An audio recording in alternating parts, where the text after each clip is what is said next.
Hello and welcome to Torah portion Shelach Lekha. In this Torah portion, we're going to be looking at what is kind of colloquially known as the sin of the spies. This is a real turning point for Israel around this point in the Book of Numbers, and we're going to be looking at where they fell short in their faith in Yahuwah. Also going to be looking at kind of a related issue, which is why people see what Yahuwah does and they believe in him in a sense, and they see him doing signs, if you like, in their life. They can see the action of Yahuwah, and yet they still fail to believe, which is, of course, the position that the Israelites were in the wilderness. So if we get into it, Numbers 13 verse 1 says, "And Yahuwah spoke to Moshe, saying, Send men to spy out the land of Canaan, which I am giving to the children of Israel. Send one man from each of their tribes, every one a leader, a Nasi among them. And by the command of Yahuwah, Moshe sent them from the wilderness of Paran, all of them who were heads of the children of Israel." And just like I did in Torah portions, Bamidbar and Naso, I'm going to introduce you to them by way of a picture. Of course, it's not what they look like. This is just so you can realize these are real people that we're talking about here. These are people who existed historically, and there were people just like you or I, you or me. And these were the names from the tribe of Rehaim: Shammua, son of Zachur, or Zakur as it is. From the tribe of Shimon, Shaphat, son of Churi. From the tribe of Yehudah, Kalev, son of Yefunah, so that's Caleb. From the tribe of Yisachar, Yigal, son of Yosef. From the tribe of Ephraim, Hoshea, son of Nun. That's Joshua. We'll see his name being changed. From the tribe of Binyamin, Palti, son of Raphu. From the tribe of Zebulun, Gadiel, son of Sodi. From the tribe of Yosef, from the tribe of Manasseh, of course, the tribe of Ephraim would be from the tribe of Yosef as well. Gadi, son of Susi, or Susi, depending if there's a yod on the end. I don't know the Hebrew word. From the tribe of Dan, Amiel, son of Gemali. From the tribe of Asher, Shethur, son of Michael. From the tribe of Naphtali, Nachbi, or Nachbe, again, depending if there's a yod on the end of the word, son of Wapsi, great name there. From the tribe of Gad, Geuel, son of Machi. These are the names of the men whom Moshe sent to spy out the land. And Moshe called Hoshea, which is a word which means salvation, the son of Nun. He called him Yehoshua, which means Yehovah is salvation. And this brings us very much to the name of the son of Elohim. Okay, there are people who will tell you his name is Yahusha, Yahushua, Yahawashi. I've heard all sorts. But we're actually told in the text of the Bible what his name is because of what it means. We see that in Matthew 1. Verse 21 says, "And she shall give birth to a son, and you shall call his name Yeshua, for he will save his people from their sins." And Yeshua means he will save. So you can see there we're told, you will call his name, he will save. He will save his people from their sins. Okay, it wouldn't make sense for his name to be Yahuwah will save, because it's Yeshua who saves his people from their sins. And I don't know why it is that people think that Yeshua should have Yahushua, Joshua's name. I don't really understand where they're coming from, so I can't really comment on where they're coming from. But if you were to think, well, he should have the same name as Joshua, Joshua is a picture of him, after all, leading his people into the land. Yeshua does share Joshua's name. Later in Joshua's life, we see him referred to by the name Yeshua.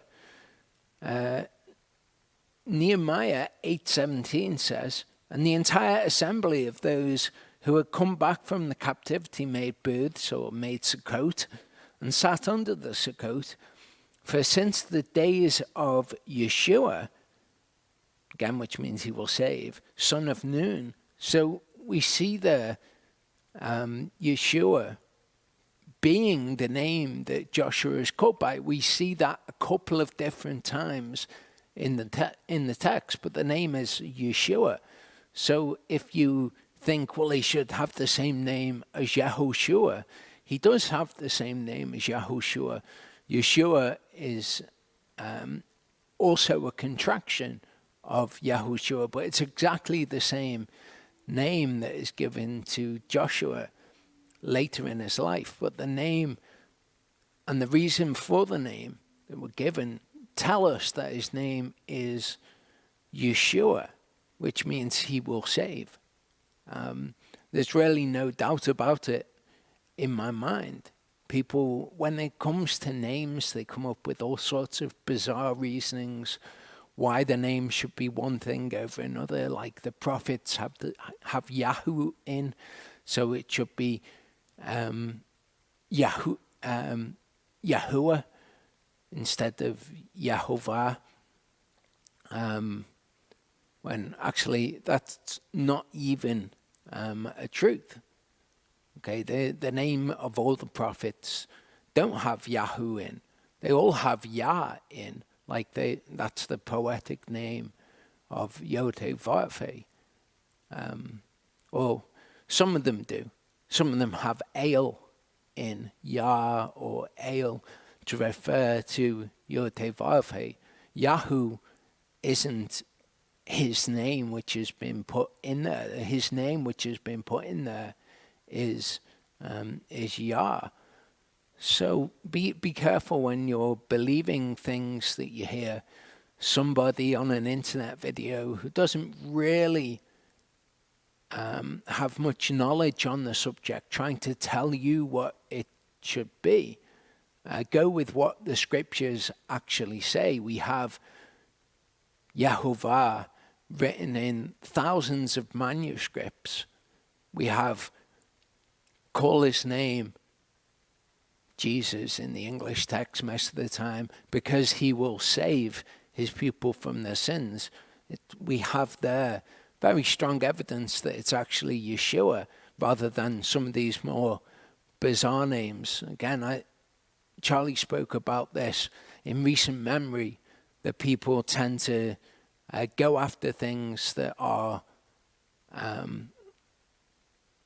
different for the sake of them being different, thinking that they've got more truth to them if they are kind of outside of mainstream thought. But that's simply not the case. We should always go with the evidence. We could say, well, we don't know for sure what the names are, but we have a whole load of evidence for the names being Yehovah and Yeshua. Not so much evidence, more kind of speculation based on poor reasoning for the names being other things. So just be aware of your thinking and whether or not it is deductive, you've deduced it using logic, or whether they appeal to you because they are different from what other people are saying. Because I think that's an easy trap to fall into. Verse 17 of Numbers 13 says, "And Moshe sent them out to spy out the land of Canaan, and said to them, Go up here into the south, and go up to the mountains, and see what the land is like, and the people who dwell in it, whether strong or weak, whether few or many, and whether the land they dwell in is good or evil, whether the cities they inhabit are in camps or strongholds, and whether the land is rich or poor, and whether there are forests there or not. And you shall be strong and bring some of the fruit of the land."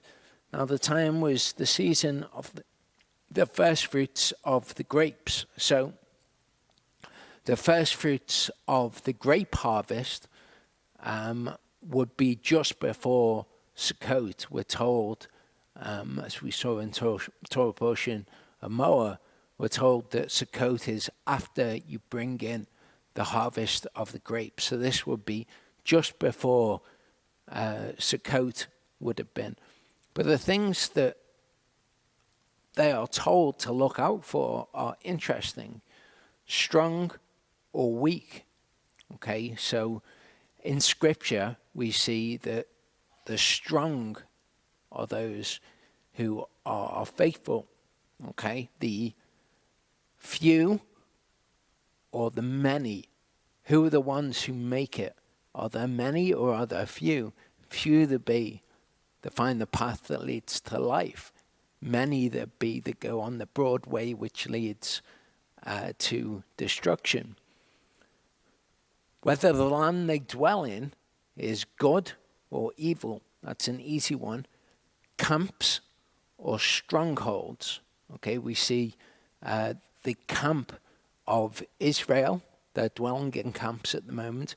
Also, we see it when the camp of the set-apart ones is surrounded in the book of Revelation. So camps are associated with those who are Yahuwah's people. Strongholds, we see the overcoming of strongholds and them being something which is bad. Again, those who are rich versus those who are poor. Okay, I counsel you to buy of me gold refined in the fire. You don't realize that you are poor and pitiable, and blind and naked. So it's interesting that these are the things that are told. See whether they are one or the other. I wonder what these things would have meant to Moshe when he sent them out. Why did he want to know if they were in camps or strongholds? Why did he want to know if there were forests or not? I would like to know what those things meant to Moshe. I mean, camps to strongholds, maybe if you're going on a military conquest, you want to know whether or not they're in fortified cities. It kind of makes sense to me. But these things would have had a different meaning to Moshe than the meaning that we see attributed to them in Scripture. And it kind of makes me think, well, Moshe spoke these words and they made sense to him as a man speaking them. See whether there's few or many, weak or strong. They're going to go in and conquer these people. So these would be reasonable things to wonder. But it just makes me think Moses was speaking these things naturally, and yet they had a greater significance to us when they're now recorded in the Torah for us to read. And it makes me wonder about the words that we all speak and the significance of them, whether we are speaking things that we don't even know. Verse 21 says, "And so they went up and spied out the land from the wilderness of Sin, as far as Rehov, near the entrance of Hamath.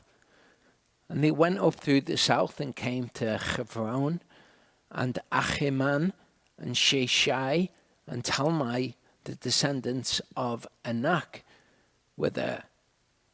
Now, Hebron had been built several years before Soan in Mitzrayim. And if you wonder what Soan in Mitzrayim has to do with anything, we read in Psalm 78, verses 42 to 44, we read of the significance of Soan in Egypt to these very people. They did not remember his hand the day when he redeemed them from the adversary, how he worked his signs in Egypt, his wonders in the field of Soan. He turned their rivers into blood, and they could not drink their streams. So Soan is where the children of Israel have been dwelling nearby to. It's certainly where Yahuwah performed his signs and his wonders to free them from Egypt, so it's a place that they would have been familiar with. Verse 23 of Numbers 13 says, and they came to the Wadi Eshkol, and cut down from there a branch with one cluster of grapes, and they bore it between two of them on a pole, also of pomegranates and of the figs. That place was called the Wadi Eshkol, because of the cluster which the men of Israel cut down from there. And they returned from spying out the land after 40 days. So it says that place was called Eshkol, or the Wadi Eshkol, or the Wadi of Eshkol it could be, because there is no word of in Hebrew. If you've got two nouns next to each other, they're in something called the construct state, which implies an of. So it could be the Wadi of Eshkol, but regardless, this is very much like call his name Yeshua, for he will save his people from their sins. They called the name of the place Eshkol because from there they cut down a cluster. Eshkol simply means cluster. So here the word that is translated as cluster is actually Eshkol. They called it Eshkol because of the Eshkol, just like call him Yeshua because he will save his people, or call him Yeshua because Yeshua his people from their sins. And they went and came to Moshe and Aharon and all the congregation of the children of Israel in the wilderness of Paran at Kadesh, and they brought back word to them and to all the congregation and showed them the fruit of the land. And they reported to him and said, we went to the land where you sent us, and truly it flows with milk and honey, and this is its fruit. But the people who dwell in the land are strong, and the cities are walled, very great. And we saw the descendants of Enoch there too. Second time we've seen these descendants of the man called Enoch mentioned. And the Amalekites dwelt in the land of the south, while the Hittites and the Ephusites and the Amorites dwell in the mountains. And the Canaanites dwell by the sea and along the banks of the Jordan, the Jordan. And Caleb silenced the people before Moshe and said, let us go up at once and take possession, for we are certainly able to overcome it. But the men who had gone up with him said, we are not able to go up against the people, for they are stronger than he. Now, it says we in many translations. The word in Hebrew is who, and it can mean he or we. A way that I was told to remember he and she in Hebrew is who is he and he is she. Because the word who means he means she. So that's a way that you can remember it. But who can also mean we. So when they say they are stronger than we in some translations, I would tend towards them saying they are stronger than he, as in Yahuwah. It's not 100% clear, but because of what we see in the rest of the Torah portion and what is kind of implied by their behavior, that they lack faith in Yahuwah who is leading them, I would tend towards he. And they gave the children of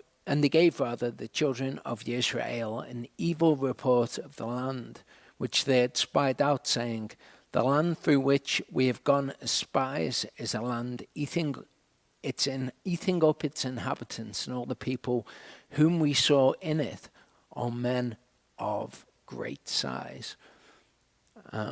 In Ezekiel 36, we see something similar to what we see here, with a land eating up its inhabitants.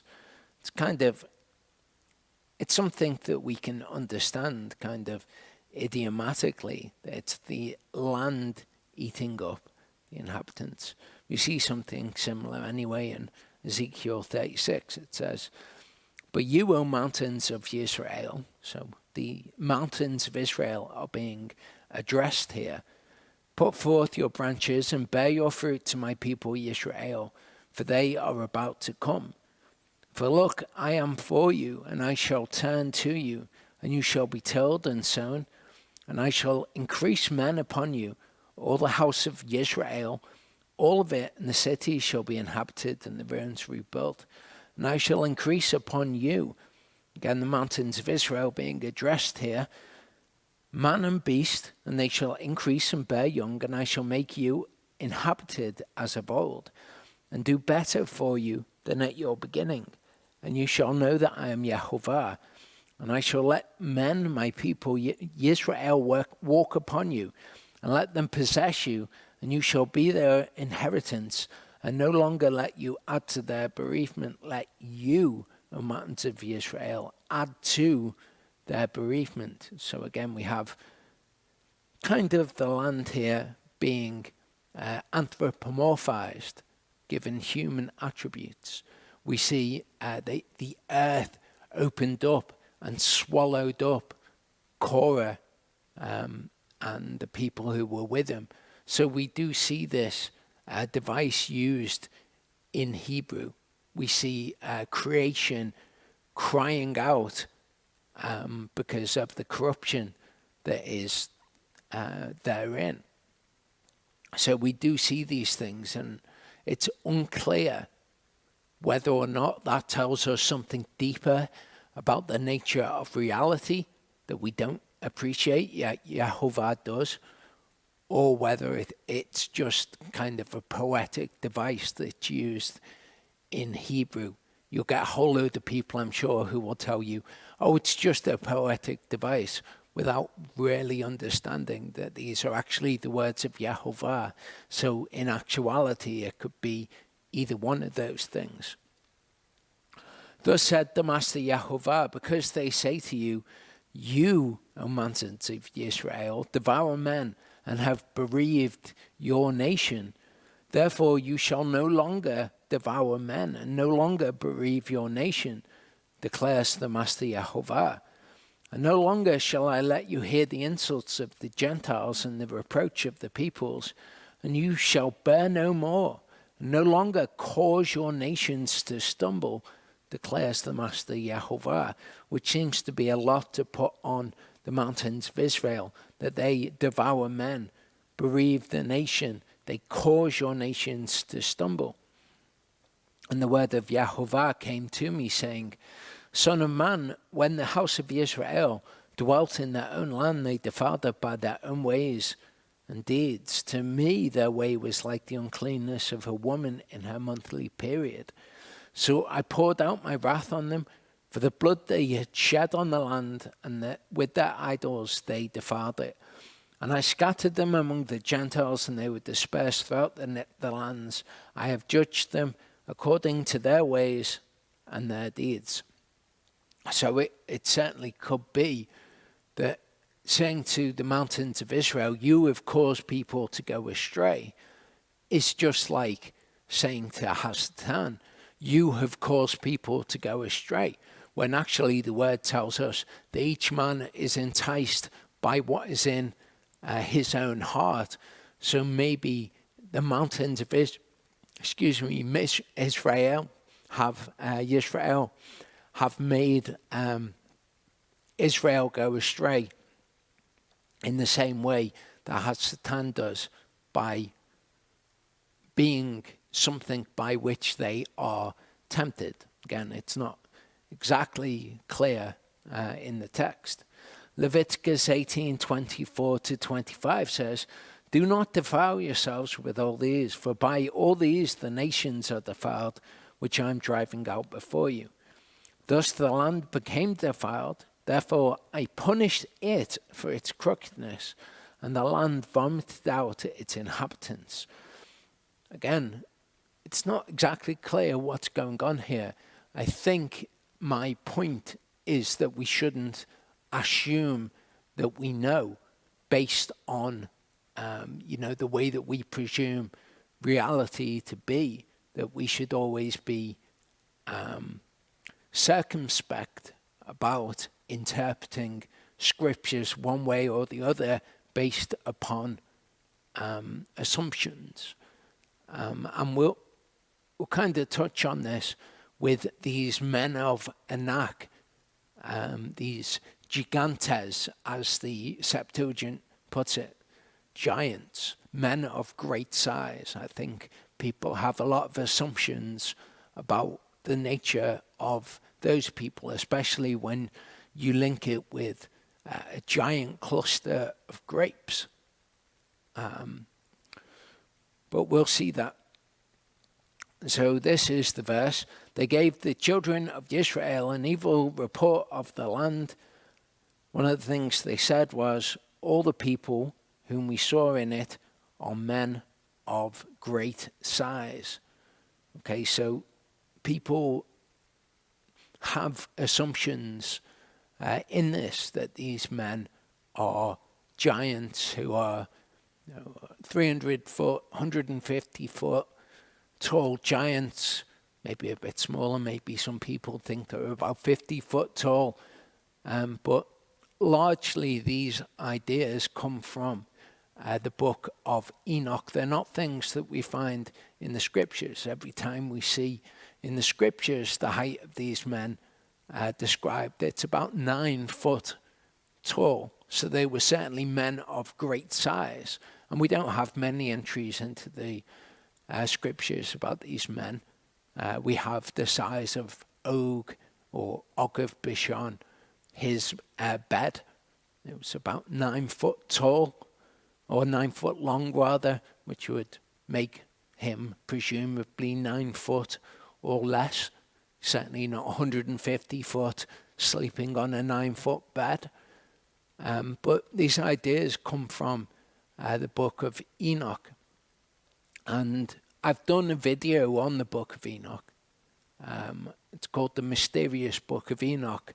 If anybody has a particular interest with the Book of Enoch and you want a video which goes through the book bit by bit and really carefully examines the book, that video is 6 hours long plus. It's over 6 hours long. And I look at all of the different arguments that people make, both for the Book of Enoch and against the Book of Enoch. So if you want to watch that, it's called The Mysterious Book of Enoch.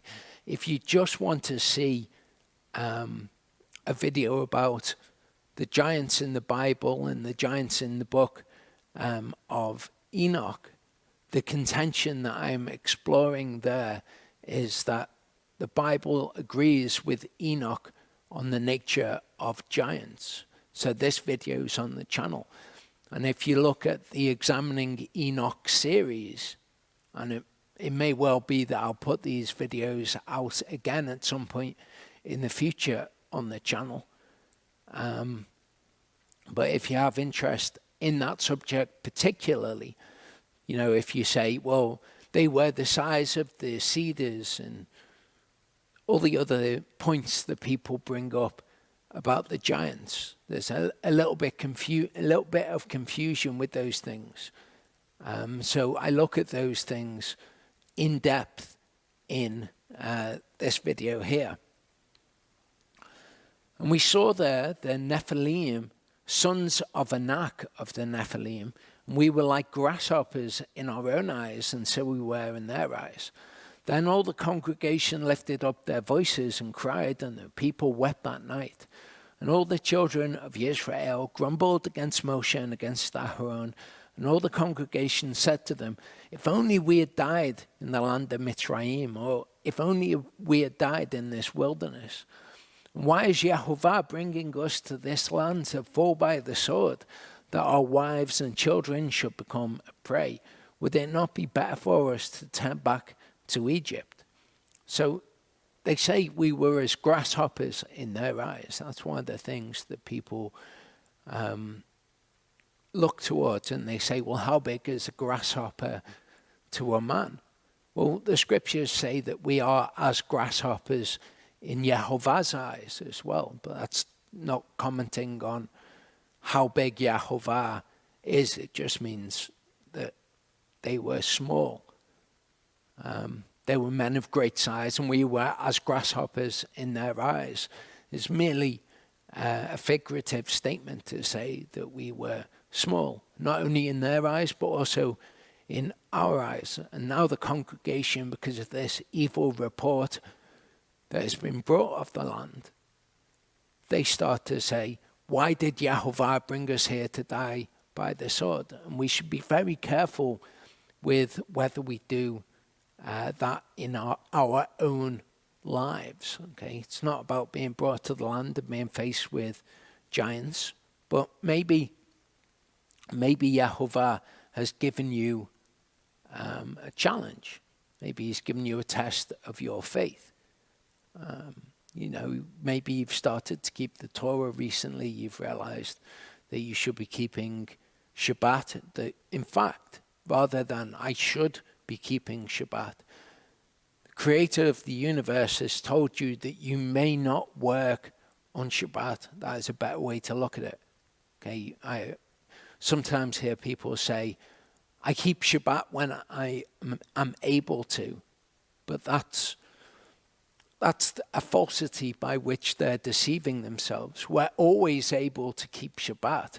It might just be, though, that we are not willing to give something up in order to be able to keep Shabbat. So we say something akin to what these people are saying here.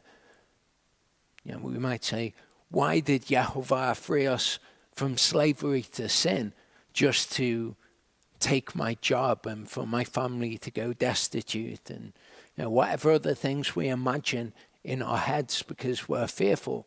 Because if Yahuwah wasn't involved in the situation, then doing those things will put us in a bad situation, just as going into a land filled with giants would have put these people in a bad situation. Okay, if you are normal-sized men and you go into a land filled with men of great size, in the days when they're fighting with, weapons which are blunt force weapons, or there are stabbing weapons, bladed weapons, then going against men of great size would normally have you in a position where you would be killed. So that's how they view this situation. We must be careful not to do this with Yahuwah and not kind of blaspheme Yahuwah, which means to speak against his name. Okay, we know what his name is. We know that if we draw close to him, he will draw close to us. And so we should never be fearful that keeping any of his commands will have a bad effect. And as we'll see, Yahuwah is not pleased with this people. He doesn't say, oh, actually, yeah, that's reasonable that you would think that the giants or the men of great size were going to kill you. That's normally what would happen. It's okay. Don't worry about it. As we'll see, Yahuwah is very displeased with this people's lack of faith. And we should bear that in mind when we are speaking such things, because Yahuwah sees us in that situation as speaking against him. Verse 4 of Numbers 14 said, they said to each other, let us appoint a leader and let us turn back to Mitzrayim. Okay, this is something that people are prone to do. It's another one of those things which is in our nature as people. Okay, if we see a leader saying something that we disagree with, we tend to want to appoint our own leaders.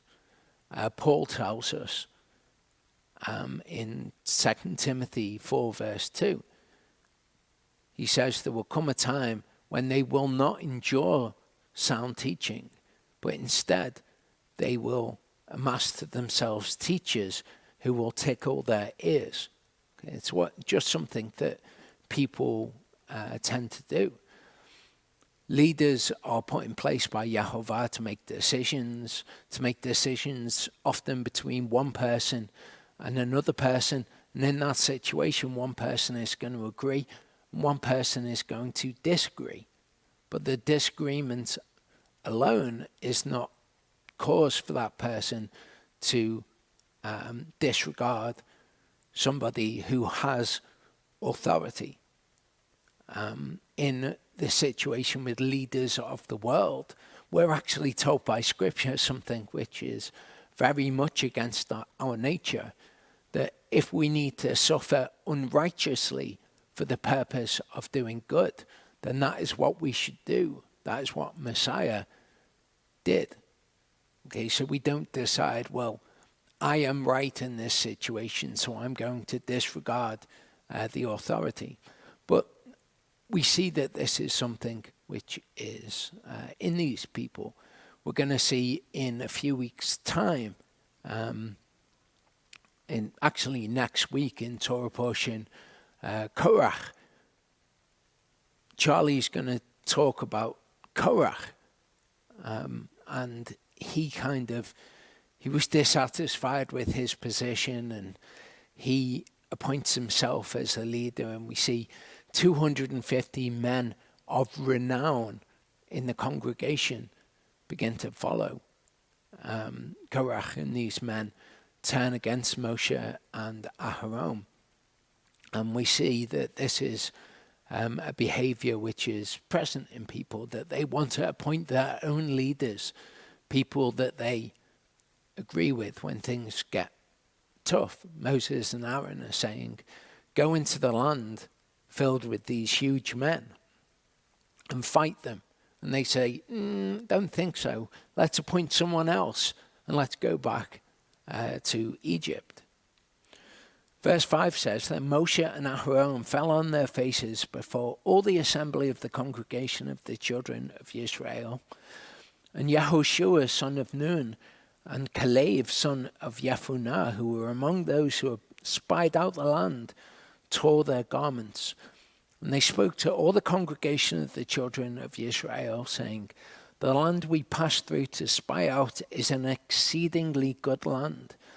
If Yahuwah has delighted in us, then he shall bring us into this land and give it to us, a land which is flowing with milk and honey.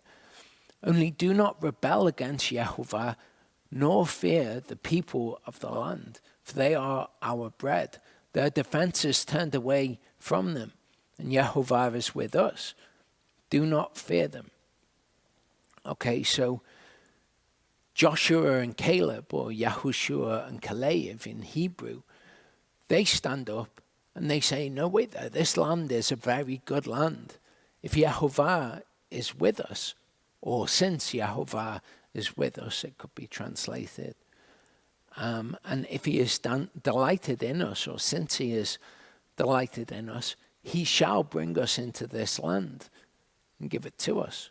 Again, this is the attitude of the faithful towards commands which, to the rational human mind, which excludes Yahuwah from being a part of the picture, when we're in situations that to the fleshly mind, as Scripture puts it, would make us to be afraid of the loss of something, or perhaps not gaining something which we desire to gain. The attitude of the mind of the Spirit is, well, this is what the Word says. This is what Yahuwah has promised to us.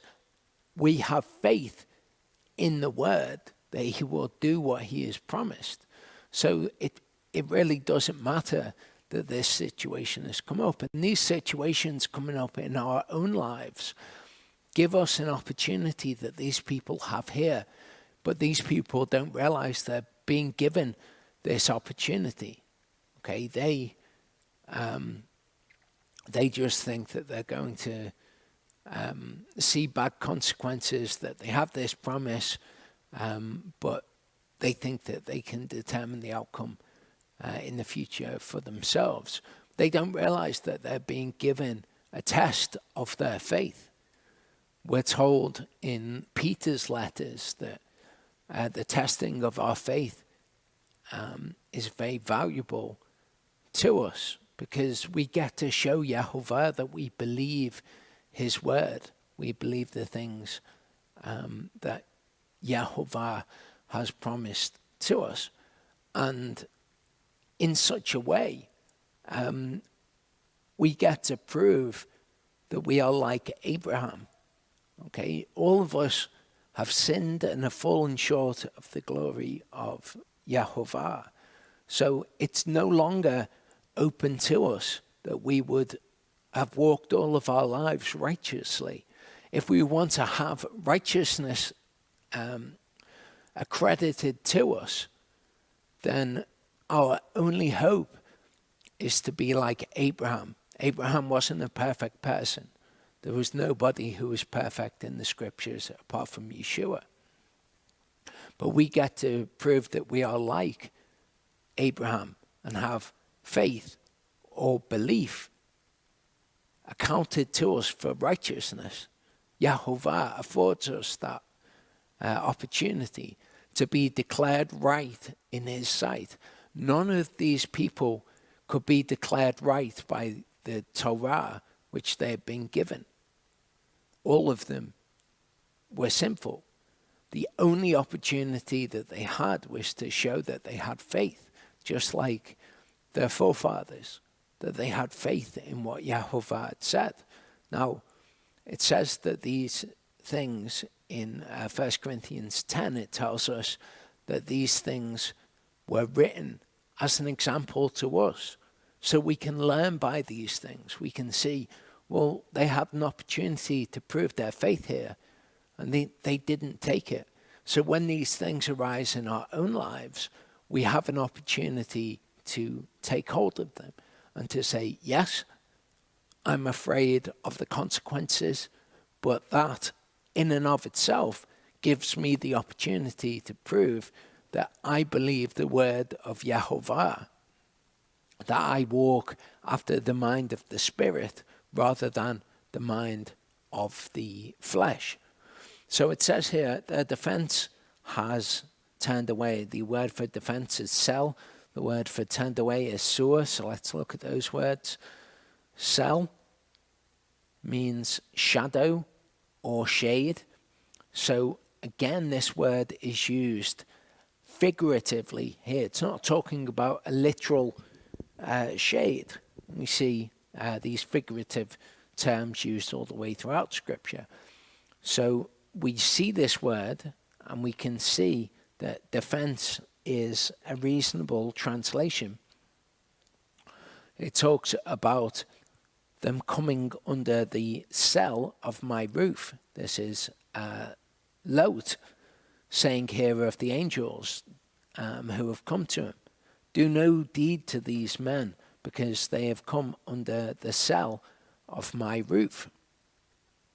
Psalm 17:18, we have a prayer that Yahuwah would hide us under the cell of His wings, the shadow of His wings.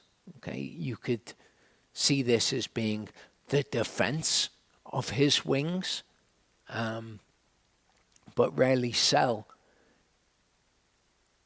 doesn't mean defense outright.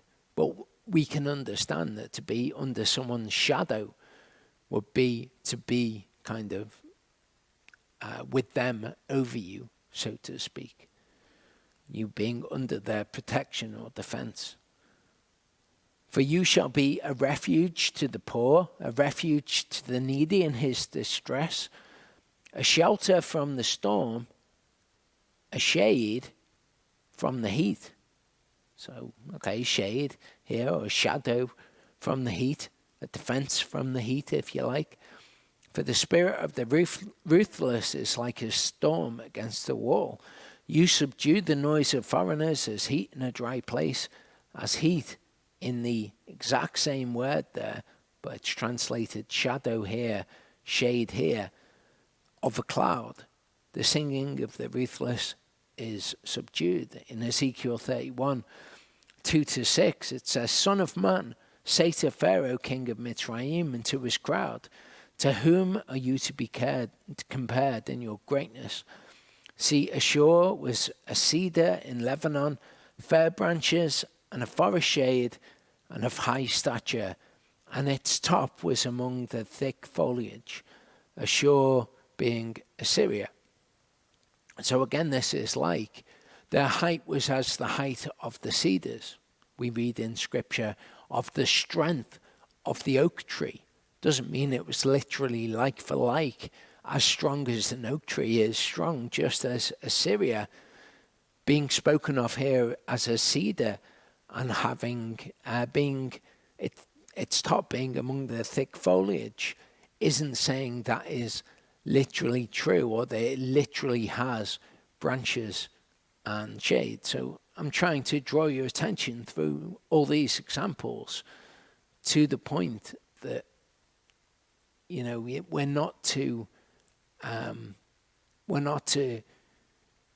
be misled and led astray by people coming and saying, oh, look, their height was as the cedars. How high is a cedar tree?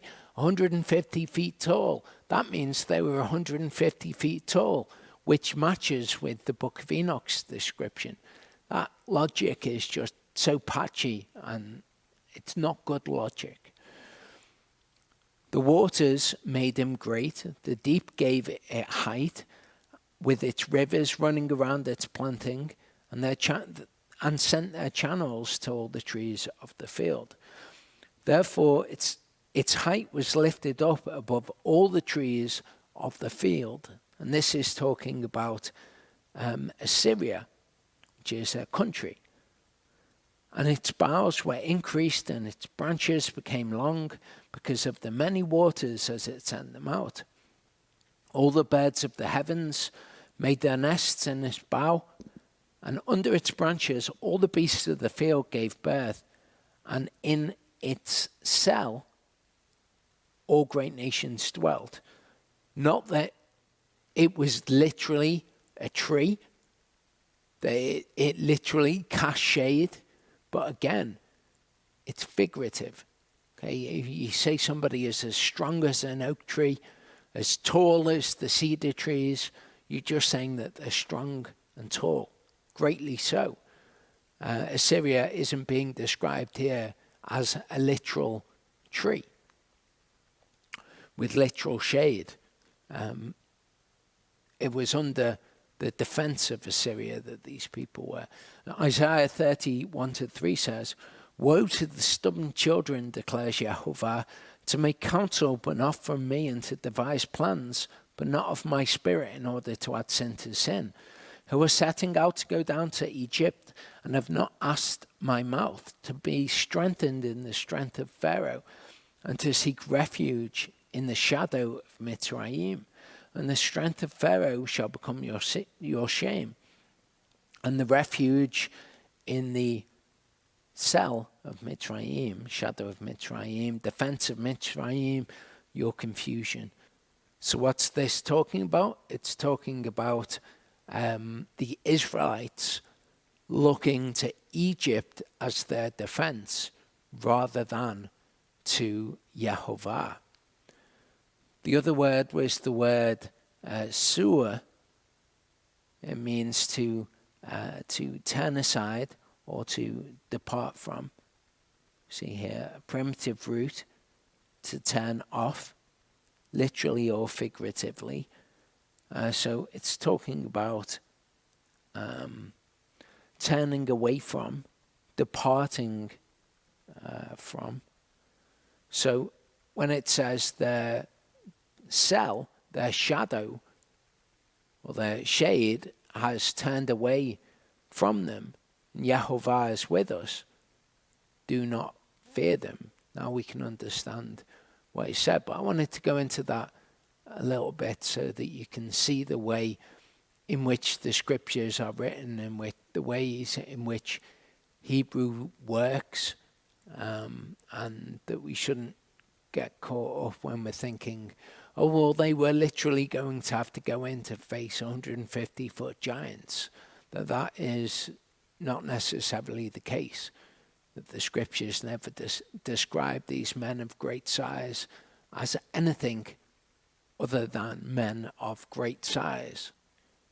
Joshua 15:13-14 tells us of these men that we've been hearing of, the descendants of Enoch.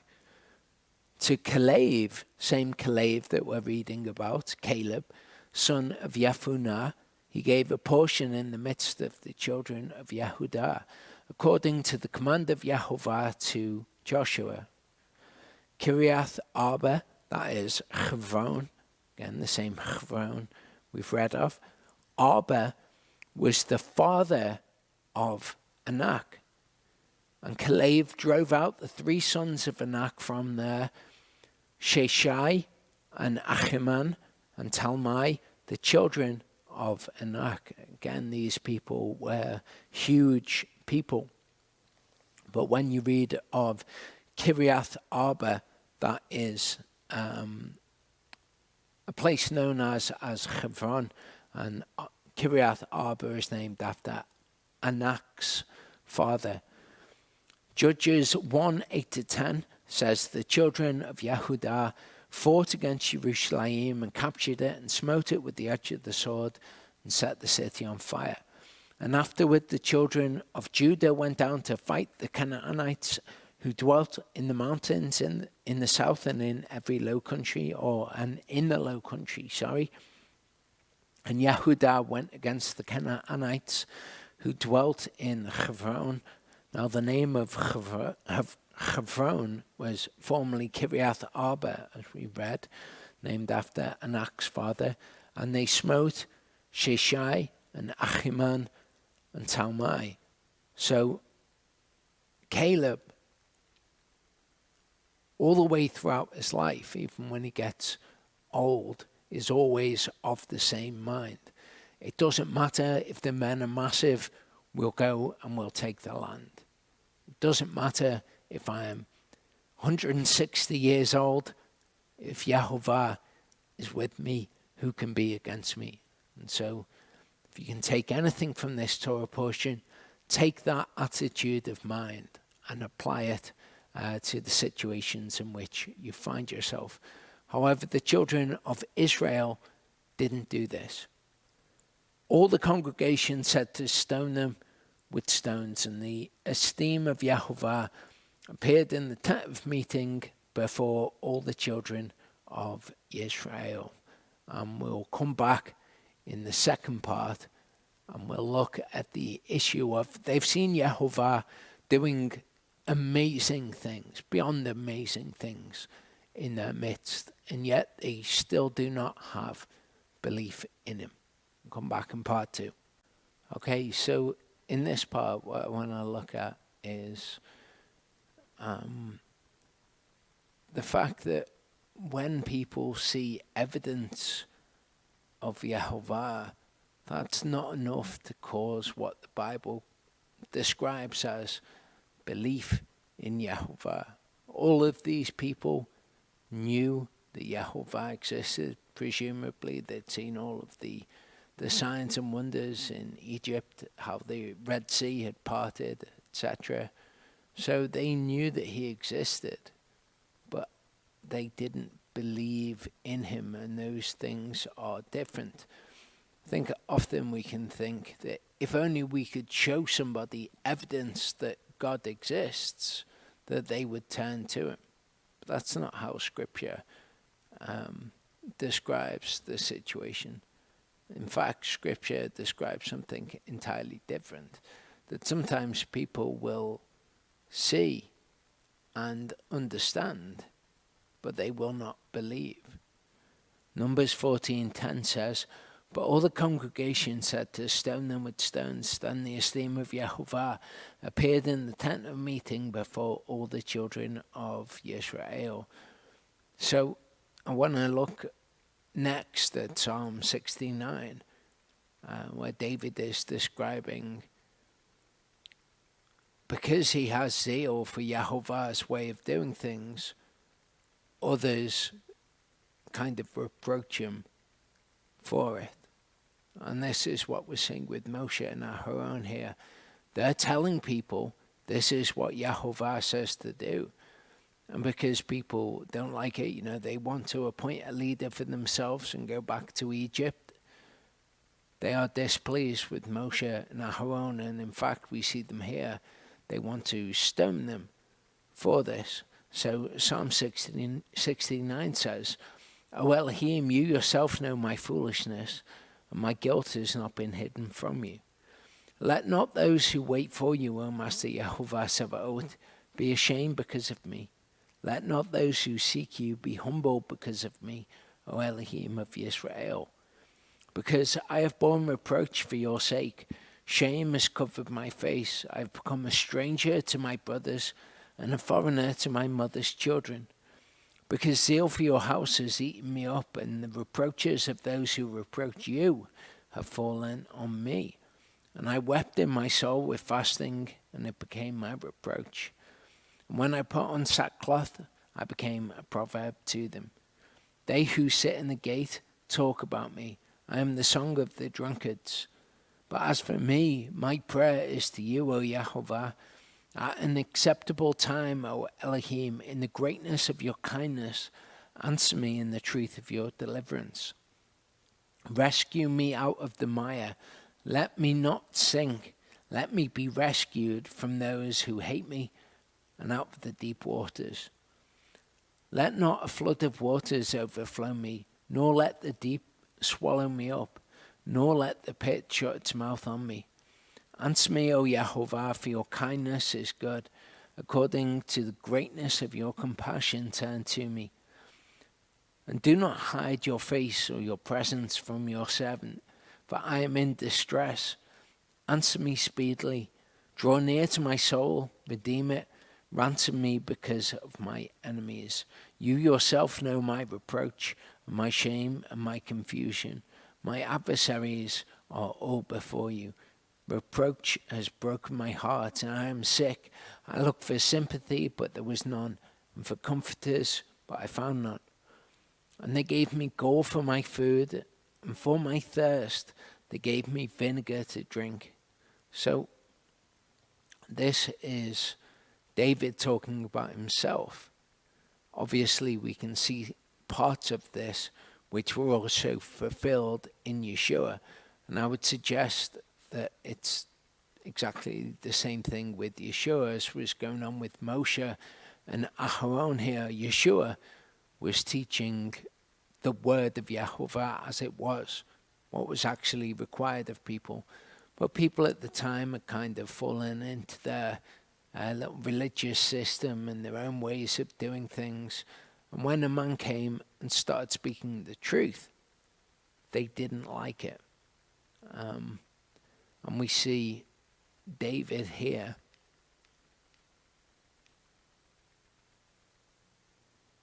He says, they who sit in the gate, so that would be important people in each town, talk about me, and I am the song of the drunkards.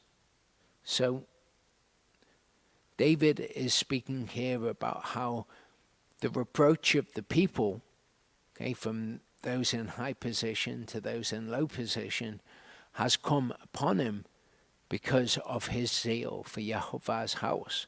Exactly the same as Moshe and Aharon, exactly the same as Yeshua.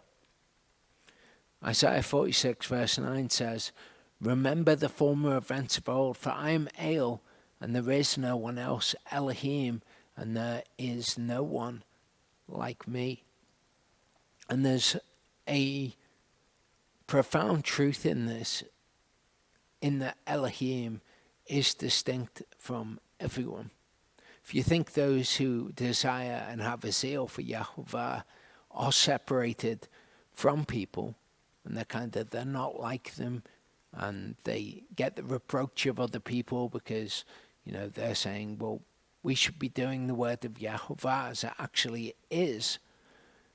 Think of how it is for Elohim. He is completely distinct from the world, even from those who are seeking him. And he has created a situation whereby those who are seeking him, he can come and tabernacle with them, and they will be his people, and he will be their Elohim. Think about what ultimately he is going to establish for himself on the earth. And if you feel the same way that David feels in this psalm, then just know that Yahuwah is gathering a people whom he will take to the land to live in the kingdom, all of those who are distinct from the people whose reproach they receive. And they will all dwell together in the land together, the people who actually get who Yahuwah is. Verse 11 says, "And Yahuwah spoke to Moshe, how long shall I be scorned by these people?" Like David spoke of. Their reproach has fallen upon me when they reproach you. "And how long shall I not be trusted by them with all the signs that I have done in their midst?" So here we see that Yahuwah himself is saying, listen, I've done a load of signs. It's essentially like when he says, what more could I have done for these people? There is nothing more that I can do. I've shown my power, I've shown who I am to them, and yet they do not have faith in me. They don't trust me. They don't believe me. And this is the way of things. Again, often we think, if only I could show this person or that person that God exists, then they would turn. But it's just not the case. It's not how we see people in Scripture being. It's not how the people in Revelation are. They end up blaspheming God because of the plagues rather than seeing his power and turning to him. They blaspheme his name. In Acts 2:22 it says, "Men of Israel, hear these words, Yeshua of Nazareth, a man from Elohim, having been pointed out to you by mighty works and wonders and signs which Elohim did through him in your midst, as you yourselves also know." So as we're looking at these scriptures that we're going to look at, remember that Yeshua did these signs in their midst. So when we're looking at whether they believed him or not, remember that he came accompanied by signs from Elohim. Deuteronomy 3:21-22 says, "And I commanded Yahushua at that time, saying, your eyes have seen all that Yahuwah your Elohim has done to these two kings. Yahuwah does the same to all the kings which you are passing over. Do not fear them, for Yahuwah your Elohim himself fights for you." So they had already seen, this is the second generation that are being spoken to here after the first generation die because of what we're looking at in this week's Torah portion. But the second generation were in the same position. Their eyes had seen everything that Elohim had actually done to their enemies, just as the first generation had in Egypt. They're told, do not fear, for Yahuwah, your Elohim himself, fights for you. And yet this is not necessarily the reaction of all the people, as it's certainly not in the case of the first generation here. So suppose the point that I'm making is that one can see things that should make one believe and yet not believe. Exodus 7 verse 3 says, but I'm going to harden the heart of Pharaoh and shall increase my signs and my wonders in the land of Mitzrayim. And we see this with Pharaoh. He obviously sees all of these signs and wonders that Yahuwah does in his land, and yet he never comes to believe in Yahuwah. And what we actually see is Yahuwah hardens his heart. It's why Yeshua says that they have eyes but they cannot see. Okay, they see the things that are being done, but they don't understand, they don't truly perceive. And the reason that he gives is lest they should understand with their heart and turn to me and be healed. It's not what he wants. He says they have a hard heart lest they should turn to me, and then they will be healed because they are turned to me. He's not after a people who see and understand and say, oh wait there, God exists, therefore I should do God's word, and that means that I would be forgiven of sin. Okay, I don't really love him, I don't really want to turn to him, but I will in order to be healed. Doesn't want people to kind of figure things out like that and turn to him for that reason. He's looking for a bride. He's looking for people who actually get him. So just as he made Pharaoh's heart hard, beware lest he hardens you in your stubbornness. If you come to something and you decide that you're either going to continue doing something or you're not going to do something that you should, you have hardened your heart to his word.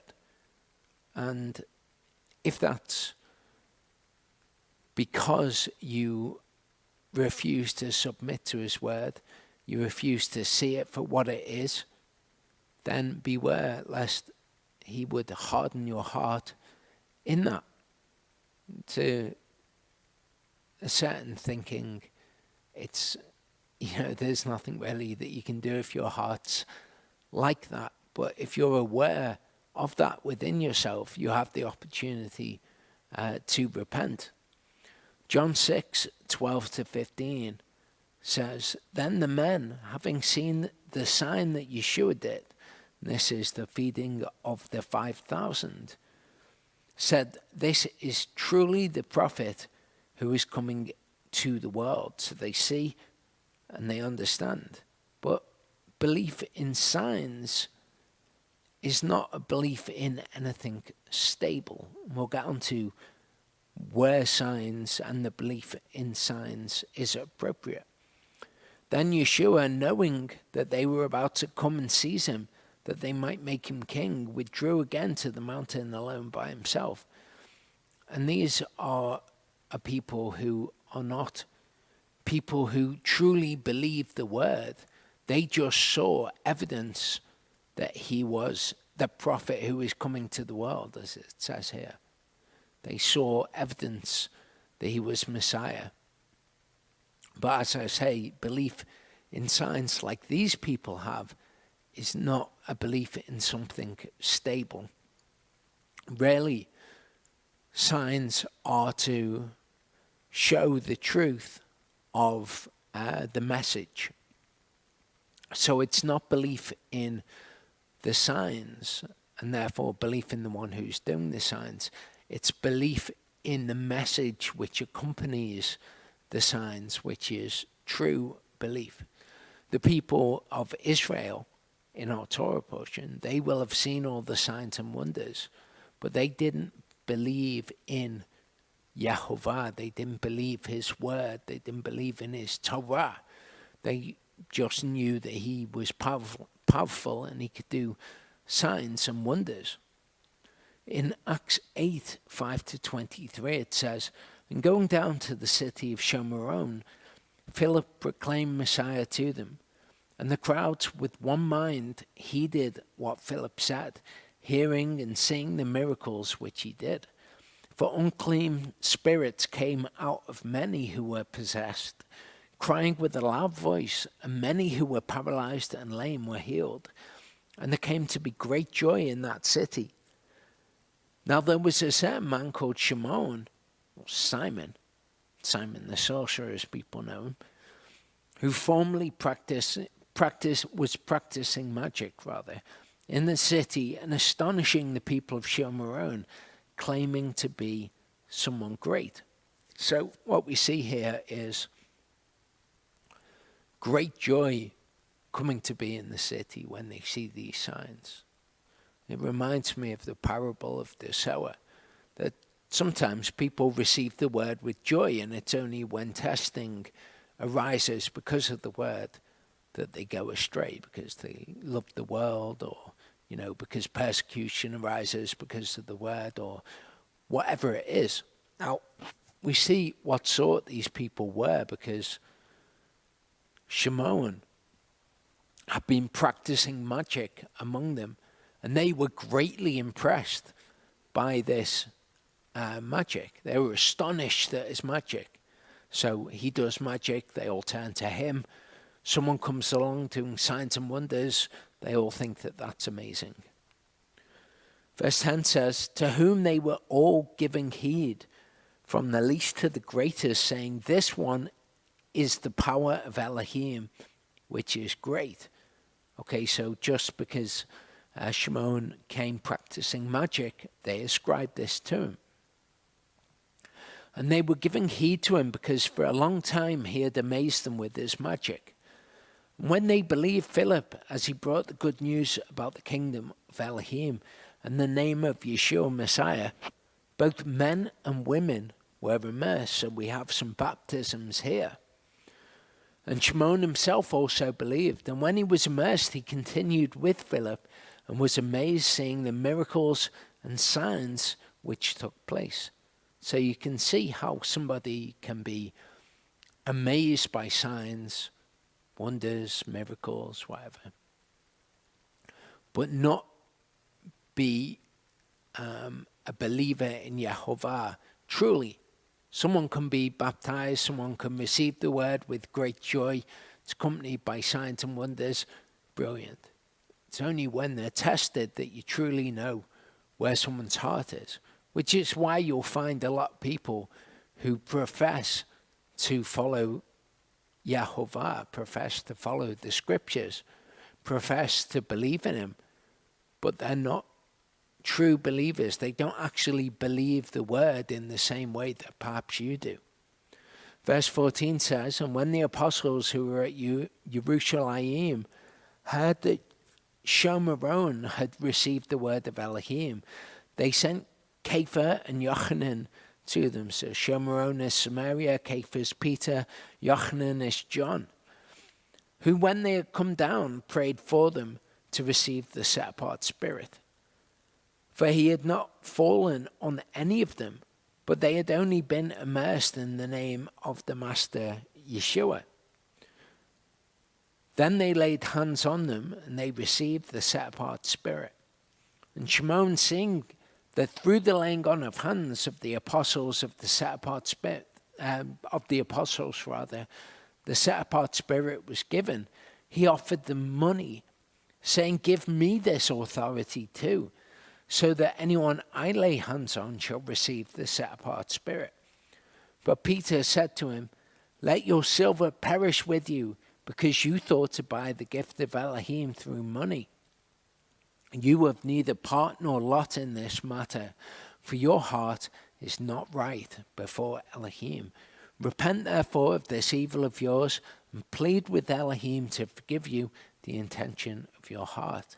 For I see that you are poisoned by bitterness and bound by unrighteousness. And this is really the attitude of a lot of people who, like the people who think, oh, all I have to do is say the sinner's prayer, and then I have forgiveness from Elohim, like they've bought the gift of Elohim, their salvation, whereas Elohim gives his gift to those whom he will give it to. We can't give anything to Elohim. We certainly can't say some words and then he is bound as if by a contract to us because we've done something for him. No man can pay for the ransom of his soul. Okay, and here Peter identifies, you are poisoned by bitterness and bound by unrighteousness. And that is the same reason that other people will see signs from Elohim and they will believe in the signs. They'll believe that Elohim exists, but they won't believe in him in the way that we'll see. Exodus 14:30-31 says, Thus Yahuwah saved Israel that day out of the hand of the Mitzrites, and Israel saw the Egyptians dead on the seashore. And Israel saw the great work which Yahuwah had done in Mitzrayim, and the people feared Yahuwah and believed Yahuwah and his servant Moshe. Okay, so it tells us here, that the people saw what had been done, and they believed Yahuwah and his servant Moshe at that time. Okay, but we see in our Torah portion today that they do not believe in Yahuwah afterwards. So it's possible to receive the word with joy, so to speak, and then afterwards, when you are tried, to turn away from it. So don't be deceived by the fact that you heard Elohim's word and you believed it, because it will be required of you to prove your belief. And that's a good thing, that through the testing of your faith, you will be found worthy at Yeshua's revelation. John 20:26-31 says, And after 8 days his disciples were again inside, and Tomah with them. Yeshua came, and the doors having been shut, he stood in their midst and said, Shalom to you. Then he said to Tomah, Bring your finger here and see my hands, and bring your hand and put it into my side, and do not be unbelieving, but believing. And Tomah answered and said to him, My master and my Elohim. Yeshua said to him, Tomah, because you have seen me, you have believed. Blessed are those who have not seen and have believed. There were indeed many other signs that Yeshua did in the presence of his disciples, which are not written in this book. But these have been written so that you believe that Yeshua is the Messiah, the Son of Elohim, and that believing you might possess life in his name. Not believing you will possess life in his name, believing you might possess life in his name. So Yeshua says, look, you've seen and therefore you've believed. That's great. Blessed are those who have not seen me and yet have believed, which would be all of us, or hopefully it would be all of us. John 4:46-53 says, Then Yeshua came again to Canaan of Galilee, where he had made the water wine. And there was a certain nobleman whose son was sick at Capharnaum. When he heard that Yeshua had come from Yehudah into Galilee, he went to him and was asking him to come down and heal his son, for he was about to die. Yeshua then said to him, If you do not see signs and wonders, you do not believe at all. The nobleman said to him, Master, come down before my child dies. Yeshua said to him, Go, your son lives. And the man believed the word that Yeshua spoke to him and went. And that's what true faith is, to believe the word, not having seen the evidence.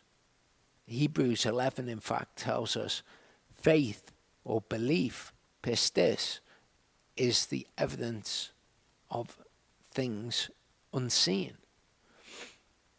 While he was going down, his servants met him and reported, saying, Your son lives. He then asked from them the hour in which he became better. And they said, Yesterday at the 7th hour, the inflammation left him. Then the father knew that it was the same hour in which Yeshua said to him, Your son lives. And he himself believed, and all his household. In Matthew 12, 38 to 42, it says, Then some of the scribes and Pharisees answered, saying, Teacher, we wish to see a sign from you. But he answered and said to them, A wicked and adulterous generation seeks after a sign, and no sign shall be given to it, except the sign of the prophet Jonah. So this isn't saying that you are wicked and adulterous if you seek after a sign. He's saying, this generation is seeking for a sign, and no sign is going to be given to it, except the sign of the prophet Jonah. For as Jonah was 3 days and 3 nights in the stomach of the great fish, so shall the Son of Adam be 3 days and 3 nights in the heart of the earth. Men of Nineveh shall stand up in the judgment with this generation and condemn it, because they repented at the preaching of Jonah, and look, a greater than Jonah is here. So again, it's not about the sign and believing the sign. It's about the message which accompanies the sign. We'll see more of that as we go on. But the men of Nineveh believed and repented at what Jonah preached to them.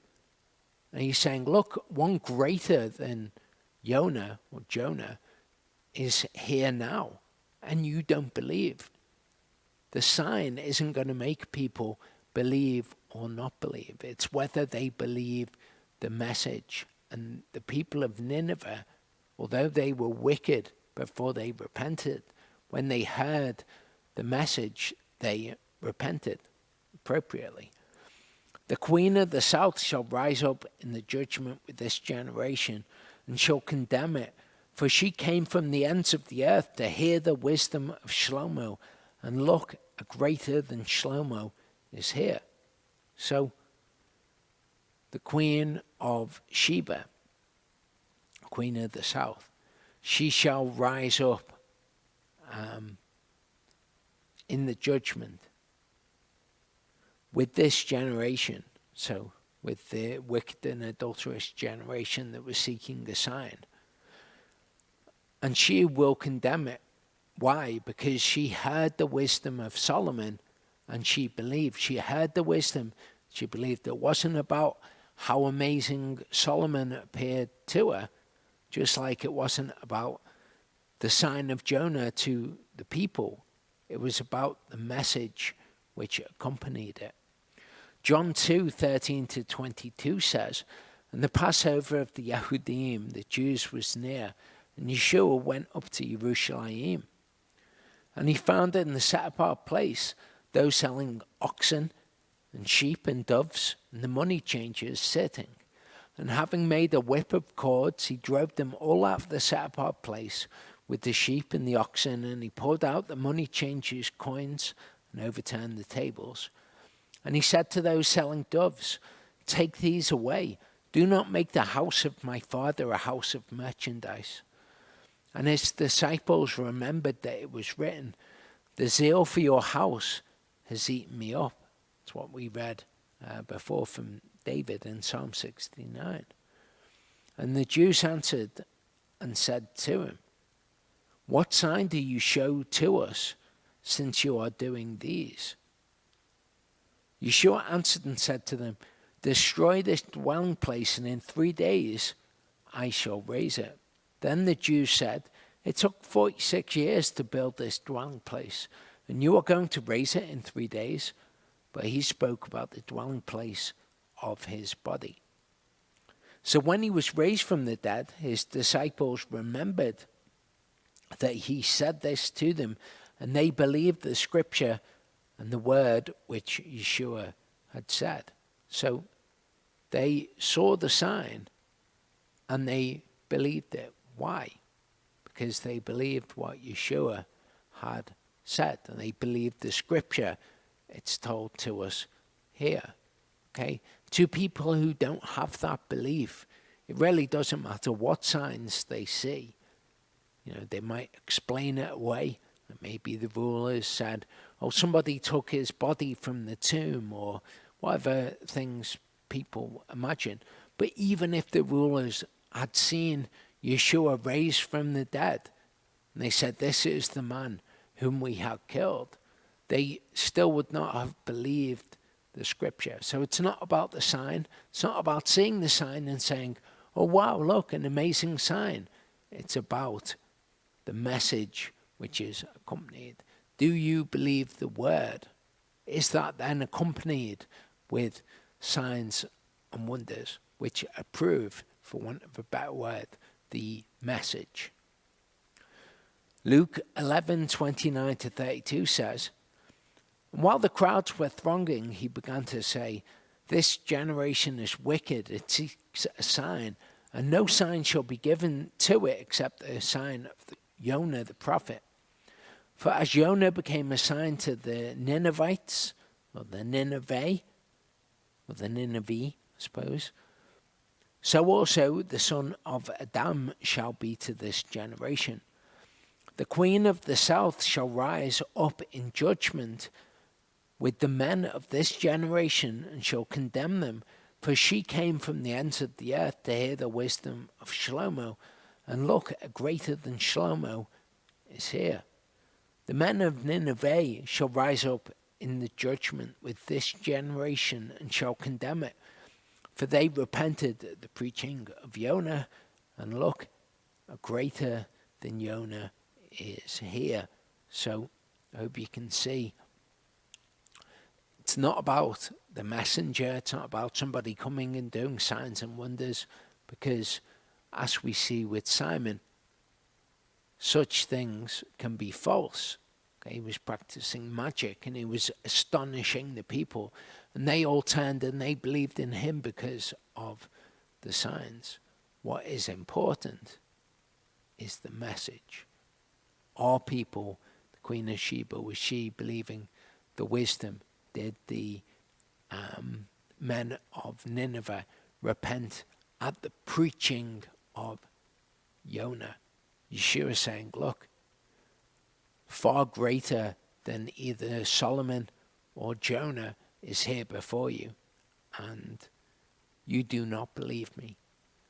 They will stand up in the judgment with all of you, and they will be found in a better position than you are, because they believe the message, not the sign. Matthew 16:1-4 says, and the Pharisees and Sadducees came, and trying him asked that he would show them a sign from heaven. And he answering said to them, when it is evening, you say fair weather, for the heaven is red. And in the morning, stormy weather today, for the heaven is red and overcast. You know how to discern the face of the heaven, but you are unable to discern the signs of the times. A wicked and adulterous generation seeks after a sign, and no sign shall be given it except the sign of the prophet Jonah. And he left them and went away. And this has always stood out to me about Yeshua. He was never chasing after people to try and convince them of anything. When people came to him and they were like, oh, what about this and what about that? He would just give them a very simple answer. Here, it seems that he is in He's kind of despairing about these people. And he's saying, look, you know how to interpret signs that you see in the heavens. If the sky's red, you know what it means. If it's red and overcast in the morning, you know what that means. But you can't interpret that which is right here before you. He had come, the son of Elohim, preaching the word of Elohim, and they didn't understand. Then they asked after a sign, and he's saying, you, this generation, are wicked and adulterous because you seek after a sign. When I've come, and I couldn't be any more to you, I've come preaching the word of Elohim. I am the son of Elohim, and you don't understand. And now you ask for a sign as if that's going to make any difference to you. John 12, 34 to 48 says, the crowd answered him, we have heard out of the Torah that the Messiah remains forever. And how do you say the son of Adam has to be lifted up? Who is the son of Adam? Yeshua therefore said to them, yet a little while the light is with you. Walk while you have the light, lest darkness overtake you. He who walks in darkness does not know where he is going. While you have the light, believe in the light so that you become sons of light. These words Yeshua spoke and went off and was hidden from them. But though he had done so many signs before them, they did not believe him. So this is a good example of what I was talking about. Yeshua doesn't really chase after people. He's not saying, look, I am the Son of God. Look at this amazing sign that I can do. He just very simply says to them, the light's only going to be with you a little time. While you have the light, believe in the light. Because that's the crux of the whole matter, that we believe the word. That we believe in the light. And they had seen many signs from him, but they didn't believe in him. Sometimes people will see signs and believe, as we've seen. Sometimes they'll see signs and won't believe, but it really doesn't matter as long as they don't believe the message. In other words, they are the same. Whether you see a sign and believe because of it, but you don't believe the underlying message, or you see a sign and you don't believe, it's the same thing, because in both cases, you don't believe the word, you don't believe the message which accompanies the sign. The sign is irrelevant. That the word of Isaiah the prophet might be filled, which he spoke, Yahuwah, who has believed our report, and to whom has the arm of Yahuwah been revealed. Because of this, they were unable to believe, because again, Yeshayahu said, he has blinded their eyes and hardened their heart, so that they should not see with their eyes and understand with their heart and turn, and I should heal them. Isaiah said this when he saw his esteem and spoke of him.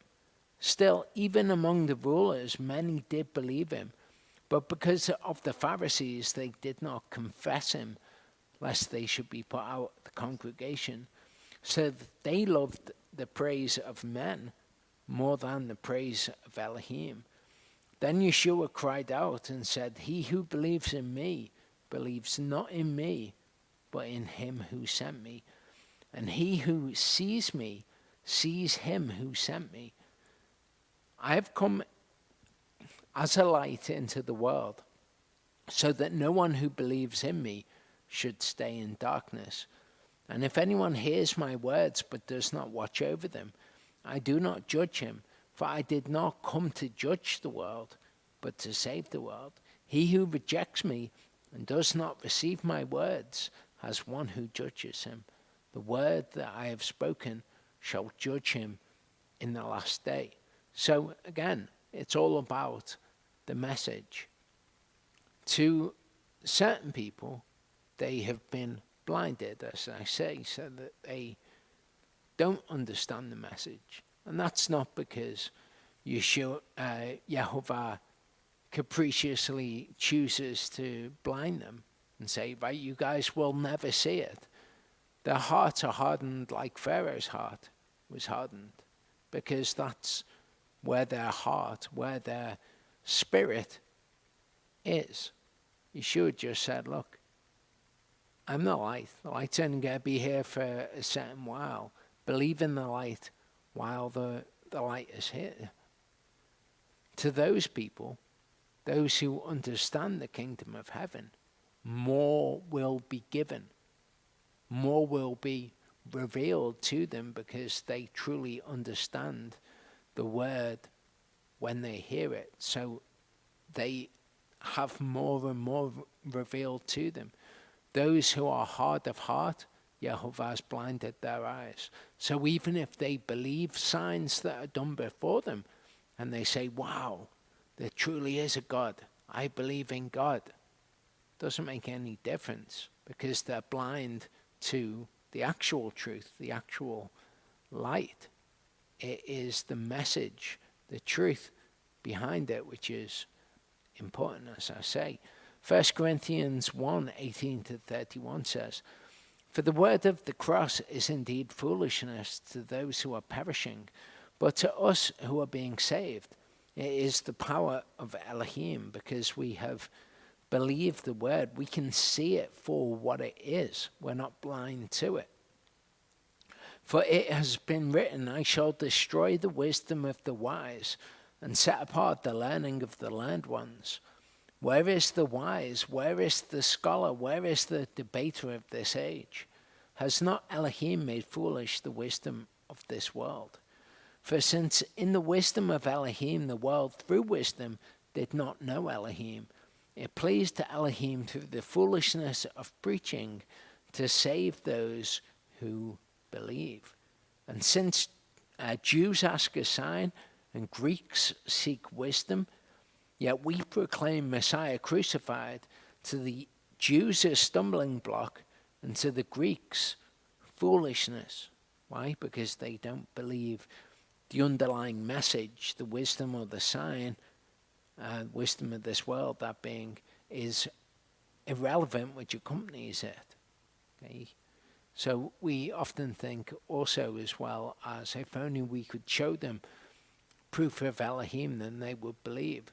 I think sometimes also we think, if only we could explain these things in terms that they would understand, in terms of the wisdom that they understand. Maybe if we could put things in scientific terms, maybe then they will believe. But that's simply not true. The problem is that they don't believe in the light, so they don't come to the light. The problem isn't that we haven't shown them enough evidence for it. But to those who are called, both Jews and Greeks, Messiah, the power of Elohim and the wisdom of Elohim. For the foolishness of Elohim is wiser than men, and the weakness of Elohim is stronger than men. For look at your calling, brothers, that there were not many wise according to the flesh, not many mighty, not many noble. But Elohim has chosen the foolish matters of the world to put to shame the wise, and Elohim has chosen the weak of the world to put to shame the strong. And Elohim has chosen the lowborn of the world and the despised and the ones that are not, that he might bring to naught the ones that are, so that no flesh should boast in his presence. And of him you are in Messiah, Messiah Yeshua, who became for us wisdom from Elohim, righteousness also, and set apartness and redemption. That as it has been written, he who boasts, let him boast in Yahuwah, because that's the only thing in which there is any value. Okay, so Jews seek a sign, the Greeks seek for wisdom, whatever it might be. The people look for, and they think in their hearts, I suppose, that if they had something of that sort, they would understand Messiah. They would believe in God. They would believe in Messiah. But what this explains to us is the thing in which there is truly value is understanding Yahuwah. As we read in Jeremiah 9:23-24, thus said Yahuwah, let not the wise boast in his wisdom, let not the mighty boast in his might, nor let the rich boast in his riches. But let him who boasts boast of this, that he understands and knows me, that I am Yahuwah doing kindness, judgment, and righteousness in the earth. For in these I delight, declares Yahuwah. So again, it's not the sign, it's not the wisdom which is important. It is understanding Yahuwah, believing Yahuwah is who he says that he is. That he understands that I do kindness, and justice, and righteousness in the earth. That is what they take from the word, that those things are true because they believe them. And that's really the only way that you will ever be able to perform the word of Elohim when you're tested. Because if you don't have that, if you don't understand who he is, if you don't believe in him, then why would you go into a land with men of great size? Why would you not work on the Sabbath just because the Bible tells you to? Why would you do that if you didn't believe in Yahuwah? John 6:25-46 says, therefore, when the crowd saw that Yeshua was not there, nor his disciples, they themselves also entered into the boats and came to Capharnaum seeking Yeshua. Having found him on the other side of the sea, they asked him, Rabbi, when did you come here? Yeshua answered them and said, truly, truly, I say to you, you seek me not because you saw signs, but because you ate the loaves and were satisfied. Do not labor for the food that is perishing, but for the food that is remaining to everlasting life, which the Son of Adam shall give you. For the Father, Elohim, has set his seal on him. So, just like the Jews seeking after wisdom, the Greeks seeking after wisdom, the Jews seeking after a sign, here these people, they believed in him because he gave them food. And what does he do? Again, he's not running after them to try and explain everything to them and make them understand. He simply says, don't labor for the food that's perishing, but for the the food that is remaining to everlasting life. He doesn't then try and set all of that out to them and say, the food that is remaining, everlasting, the food that endures is this, that, and the other. He just says, don't labor for food that is perishing. Labor for food that remains and endures. So they said to him, what should we do to work the works of Elohim? Yeshua answered and said to them, this is the work of Elohim, that you believe in him whom he sent. Okay, as he said. He who sees me sees him who sent me. And so if you believe in me, you believe in him, because I do the works that he has given me to do. Part of what it is to be a light to the Gentiles is for us to do the works that Elohim has given us to do. And through them seeing us, they see him. And through them believing the things that we do are good, they believe that he is good. So they said to him, what sign then would you do so that we see and believe you? What would you do? Our fathers ate the manna in the wilderness, as it has been written. He gave them bread out of the heaven to eat. Therefore Yeshua said to them, truly, truly, I say to you, Moshe did not give you the bread out of heaven, but my Father gives you the true bread out of heaven. For the bread of Elohim is he who comes down out of heaven and gives life to the world. So they said to him, Master, give us this bread always. So again, he's not chasing after them. He's not trying to do this, that, and the other to convince them. He just very simply says to them, bread of Elohim is he who comes down out of heaven and gives life to the world. If you understand, you understand. If you believe in me, it's because you believe in him. It's very simple in the way that he approaches people and lets people go their own way if that's what they want. Yeshua said to them, I am the bread of life. He who comes to me shall not get hungry at all, and he who believes in me shall not get thirsty at all. But I say to you that you have seen me and still do not believe. All that the Father gives me shall come to me, and the one who comes to me I shall by no means cast out, because I have come down out of heaven not to do my own will, but the will of him who sent me. This is the will of the Father who sent me, that all he has given me I should not lose of it, but should raise it in the last day. And this is the will of him who sent me, that everyone who sees the Son and believes in him should possess everlasting life, and I shall raise him up in the last day. So he simply tells them these things that are true. He's not, it seems, concerned with explaining how that's all going to be and how it all works. He just speaks the truth to them, knowing that those who believe the truth will be saved. Therefore the Jews were grumbling against him because he said, I am the bread which came down out of the heaven. And they said, is not this Yeshua the son of Yosef, whose father and mother we know?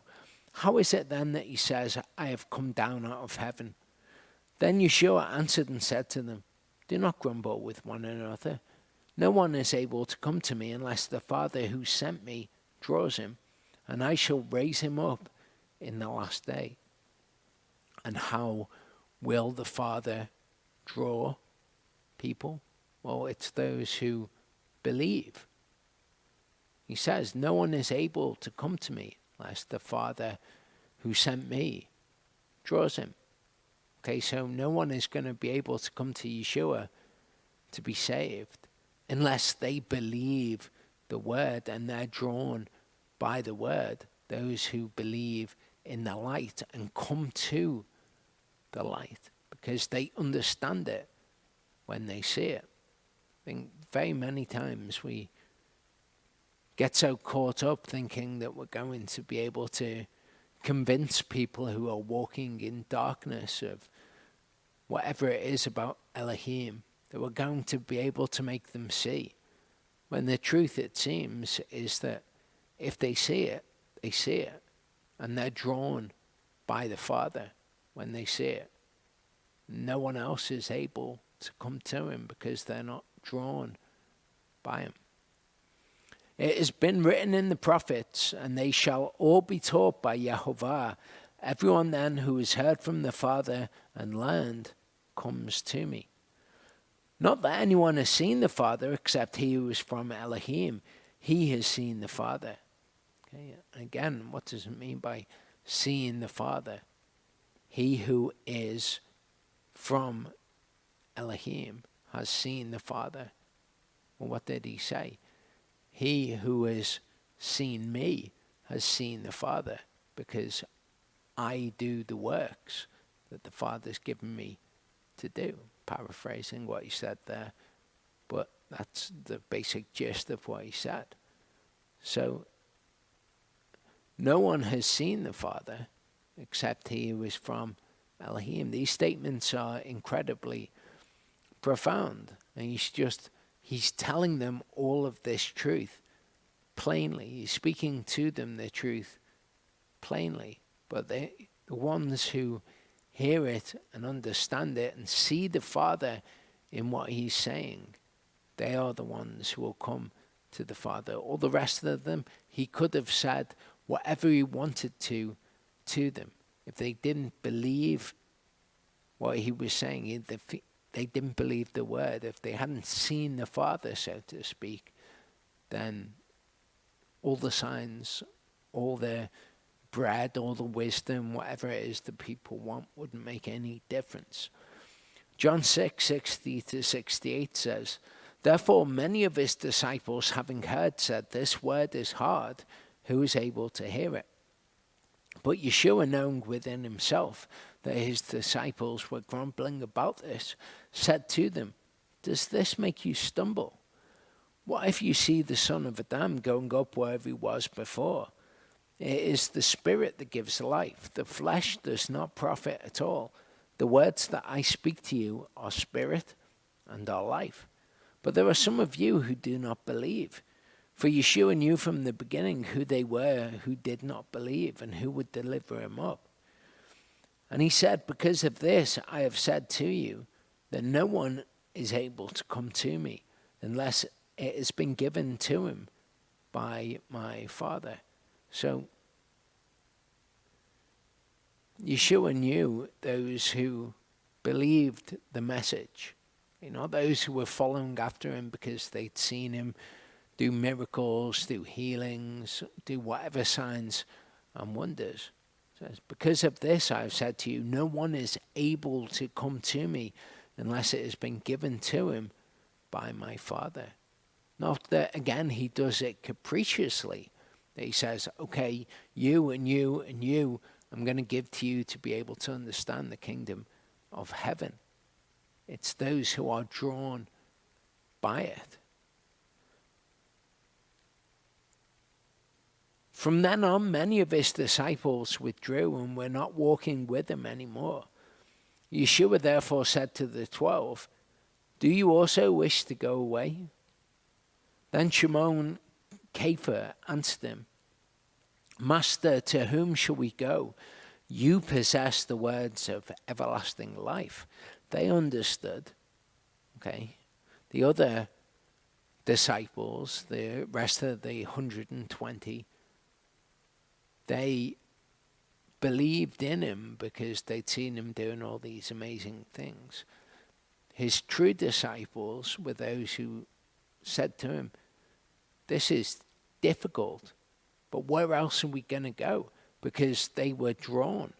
They understood the word when they heard it, and they believed what was being said to them on a deep, fundamental level.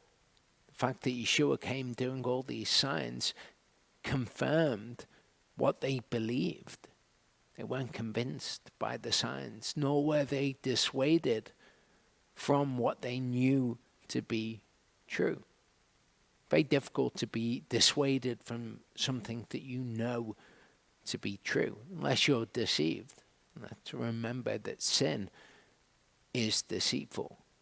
So even if you know that the word of Elohim is true, sometimes sin can deceive you and lead you astray from it. But if you truly believe the word, then you can't depart from the word. You can't decide that actually doing something else would be better because you truly, fundamentally believe the word.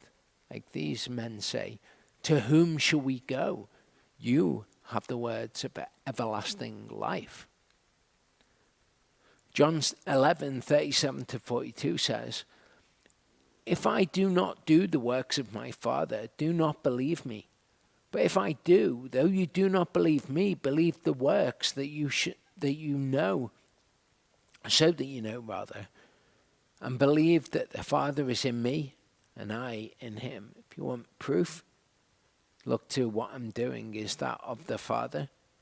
Therefore they were seeking again to seize him, but he went forth out of their hand. And again, if you want proof of where someone is, look at what they do, not what they say with their mouth. And went once more to the other side of the Jordan, to the place where Yochanan was immersing at first, and there he stayed. And many came to him and said, "Yochanan indeed did no sign, yet all that Yochanan said about this man was true." And many believed in him there. John 5:24 tells us, Truly, truly, I say to you, he who hears my word and believes in him who sent me possesses everlasting life, and does not come into judgment, but has passed from death into life. So this is the fundamental part of all of this, of any sign, of any prophet who comes speaking, whatever it might be. He who hears the word and believes in him who sent that person, he is the one who possesses everlasting life. Because they haven't believed in that person. They haven't believed in the signs, in the wisdom, in the food that they got, anything like that. They've believed in the word.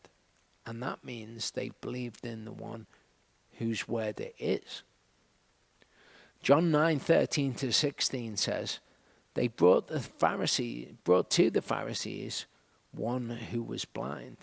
Now it was a Sabbath when Yeshua made the clay and opened his eyes. Therefore the Pharisees also asked him again how he had received his sight. He said to them, he put clay on my eyes, and I washed, and I see.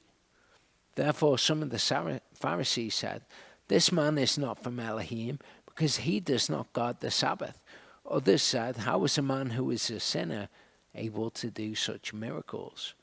And there was a division among them.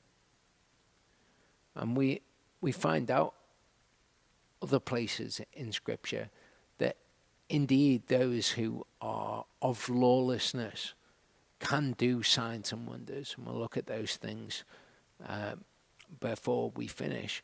The Pharisees had their religious idea about this. They said, this man's not from Elohim. He doesn't keep the Sabbath as we say to keep the Sabbath. As Paul says in Colossians 2, he says, let no man therefore judge you in how you keep the Sabbath, or in the keeping of Sabbaths and feasts, because they had their way that they thought it should be done, and they even judged Yeshua. Well, if what is in one's heart is not belief in the word, but it is wickedness, then if somebody who is from Elohim comes doing signs and wonders, the wickedness that is in their heart, the unbelief, will cause them to disregard signs that are good. Acts 6, 7-13 says, and the word of Elohim spread, and the number of the disciples increased greatly in Yerushalayim, and a great many of the priests were obedient to the belief. And Stephanus, filled with belief and power, did great wonders and signs among the people. But some of the so-called congregation of the freedmen, Cyrenians, Alexandrians, and those from Cilicia and Asia, rose up disputing with Stephanus. So this is Stephen, who we see in Acts 7 get stoned. But they were unable to resist the wisdom and the spirit by which he spoke. They didn't believe it, but they were unable to resist it. Then they instigated men to say, we have heard him speak blasphemous words against Moshe and Elohim. And they stirred up the people and the elders and the scribes. So they came upon him, seized him, and brought him to the council. And they set up false witnesses who said, this man does not cease to speak blasphemous words against this set apart place and the Torah. Okay, so Stephen was a man who was from Elohim.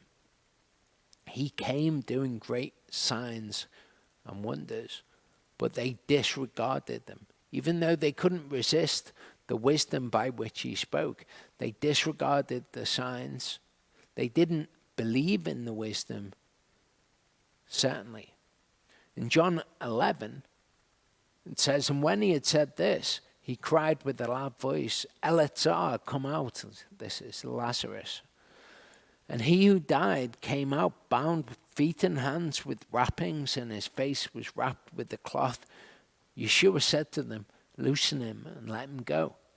Therefore many of the Jews who had come to Mary, and had seen what Yeshua did, believed in him. But some of them went away to the Pharisees and told them what Yeshua did. So the chief priests and the Pharisees gathered the council and said, "What shall we do, because this man does many signs?" They're not convinced by him. The reason is they don't believe the message.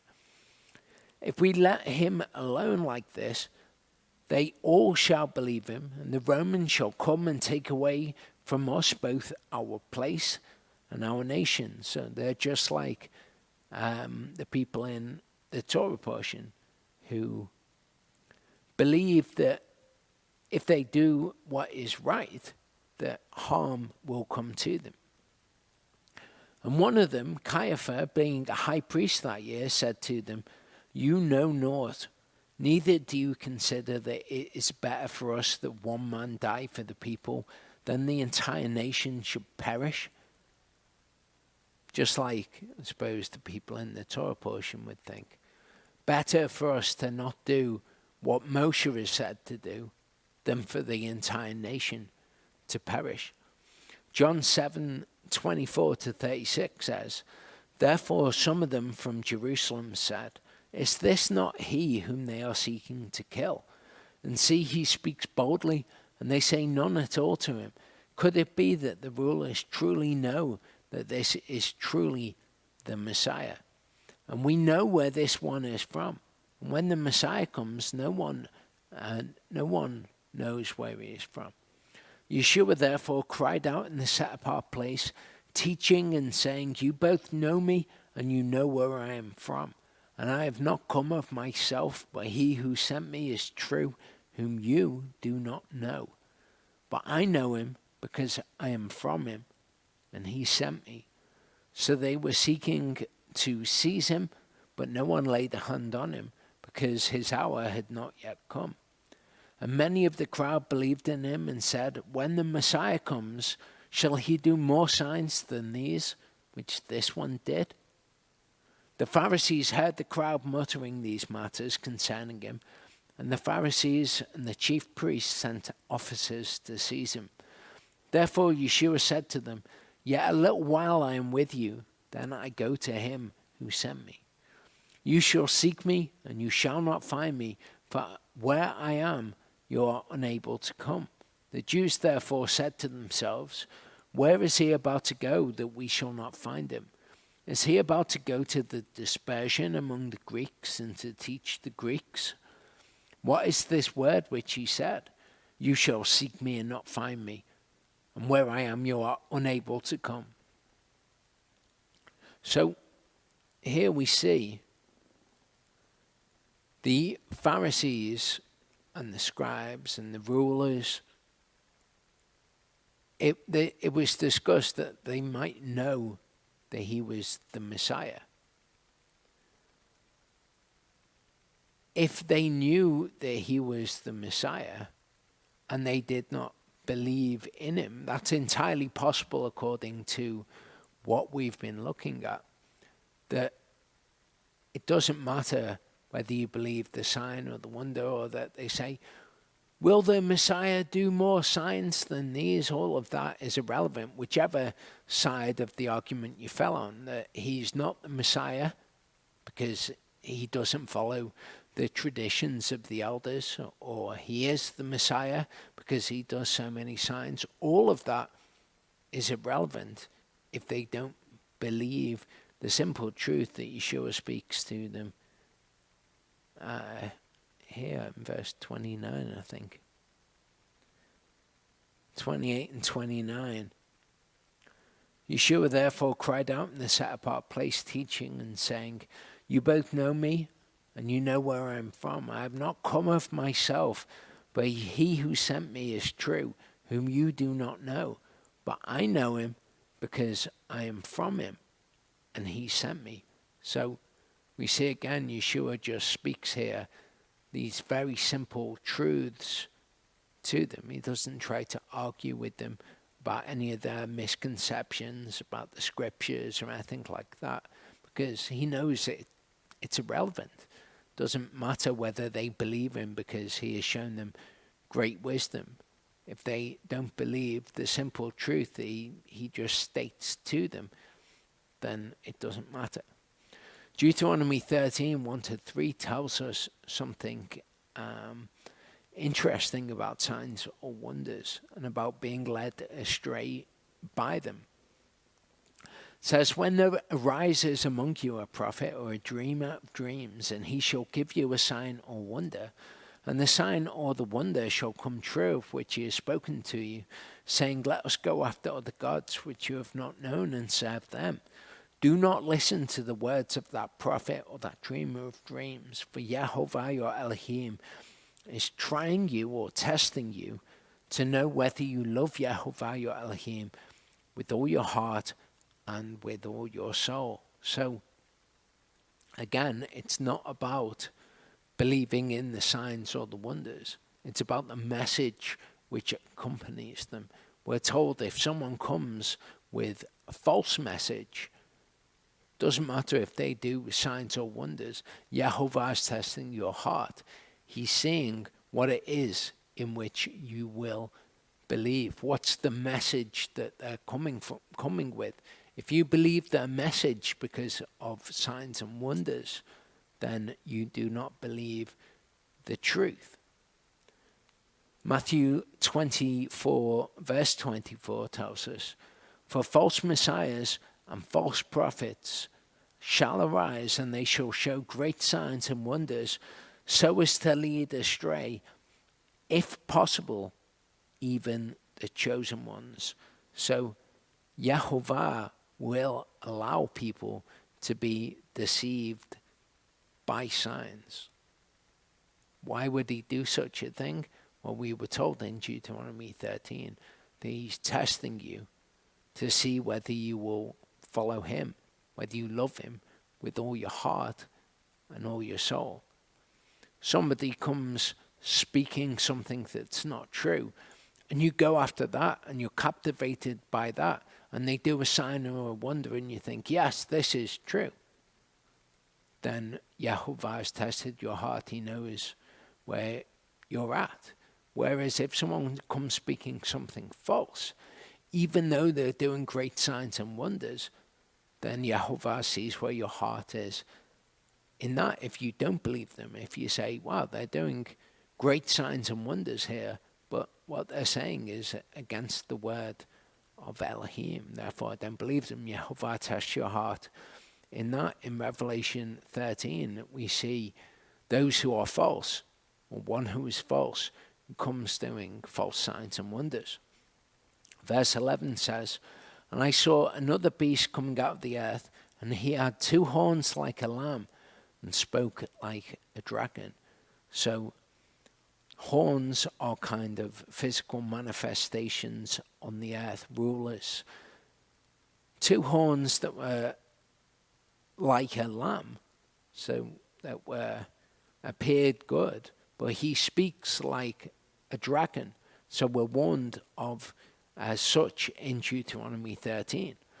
And he exercises all the authority of the first beast in his presence, and causes the earth and those who dwell in it to worship the first beast, whose deadly wound was healed. And he does great signs, so that he even makes fire come down from the heaven on the earth before men. And he leads astray those dwelling on the earth because of those signs, which he was given to do before the beast, saying to those dwelling on the earth to make an image to the beast, who was wounded by the sword, yet lived. So he comes and he's doing great signs and wonders, but he tells people to make an image to the beast, to worship that image, which is against the word of Yahuwah to do such a thing. So he comes doing great signs and wonders, but he speaks what is false.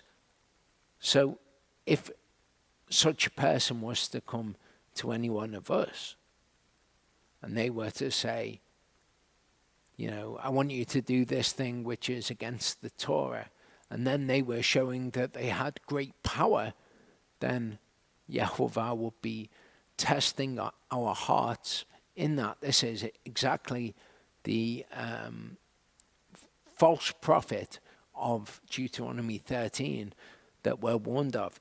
In fact, the beast, the second beast, is also referred to in Revelation as the false prophet, the one who leads people astray by the signs that he is given to do in the presence of the first beast.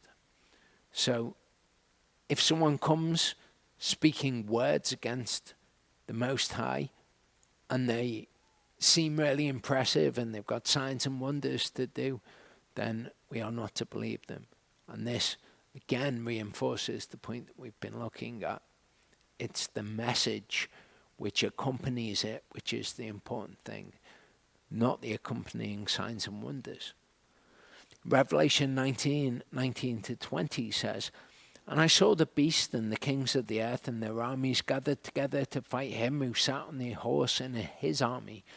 And the beast was seized, and with him the false prophet who worked signs in his presence, by which he led astray those who received the mark of the beast and those who worshipped his image." So this is what we've just read about in Revelation 13, that he would lead people astray to make an image to the beast, to worship the image of the beast, and ultimately to take the mark of the beast. People are interested in the mark of the beast.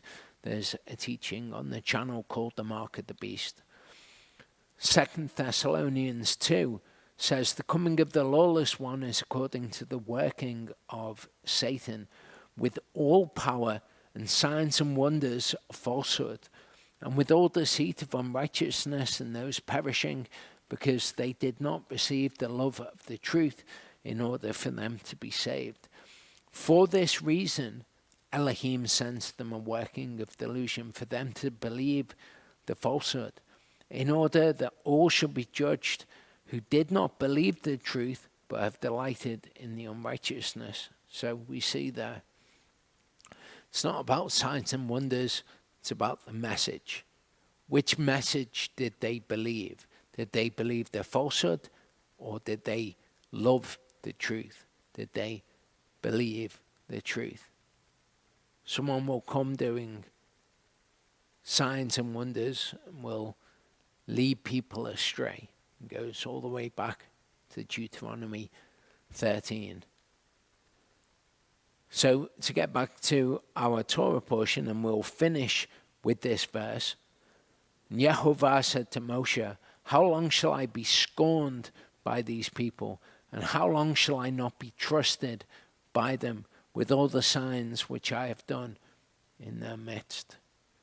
Doing signs in the midst of a people who do not believe is not going to work to convince them. That's what we see here. That's what we see all the way throughout Scripture. We'll come back in part 3. Okay, so in this part, I'm going to look at, for part of it at least, what is perhaps the other side of the coin when it comes to people believing in Yahuwah because they see our actions.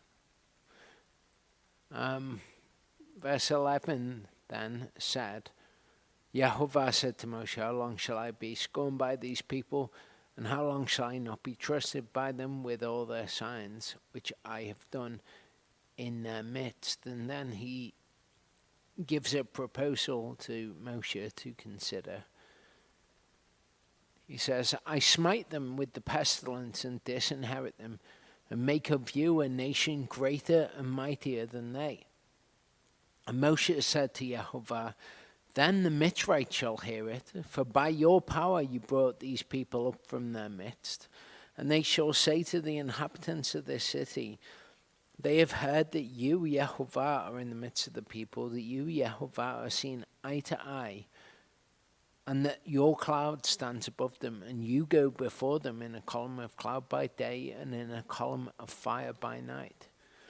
Now, if you shall kill all these people as one man, then the nations which have heard of your report shall speak, saying, because Yahuwah was not able to bring this people to the land which he swore to give to them, therefore he killed them in the wilderness. So Moses' protestation against this is that the Gentiles, the nations surrounding, will say that Yahuwah wasn't able to do what he said that he was going to do.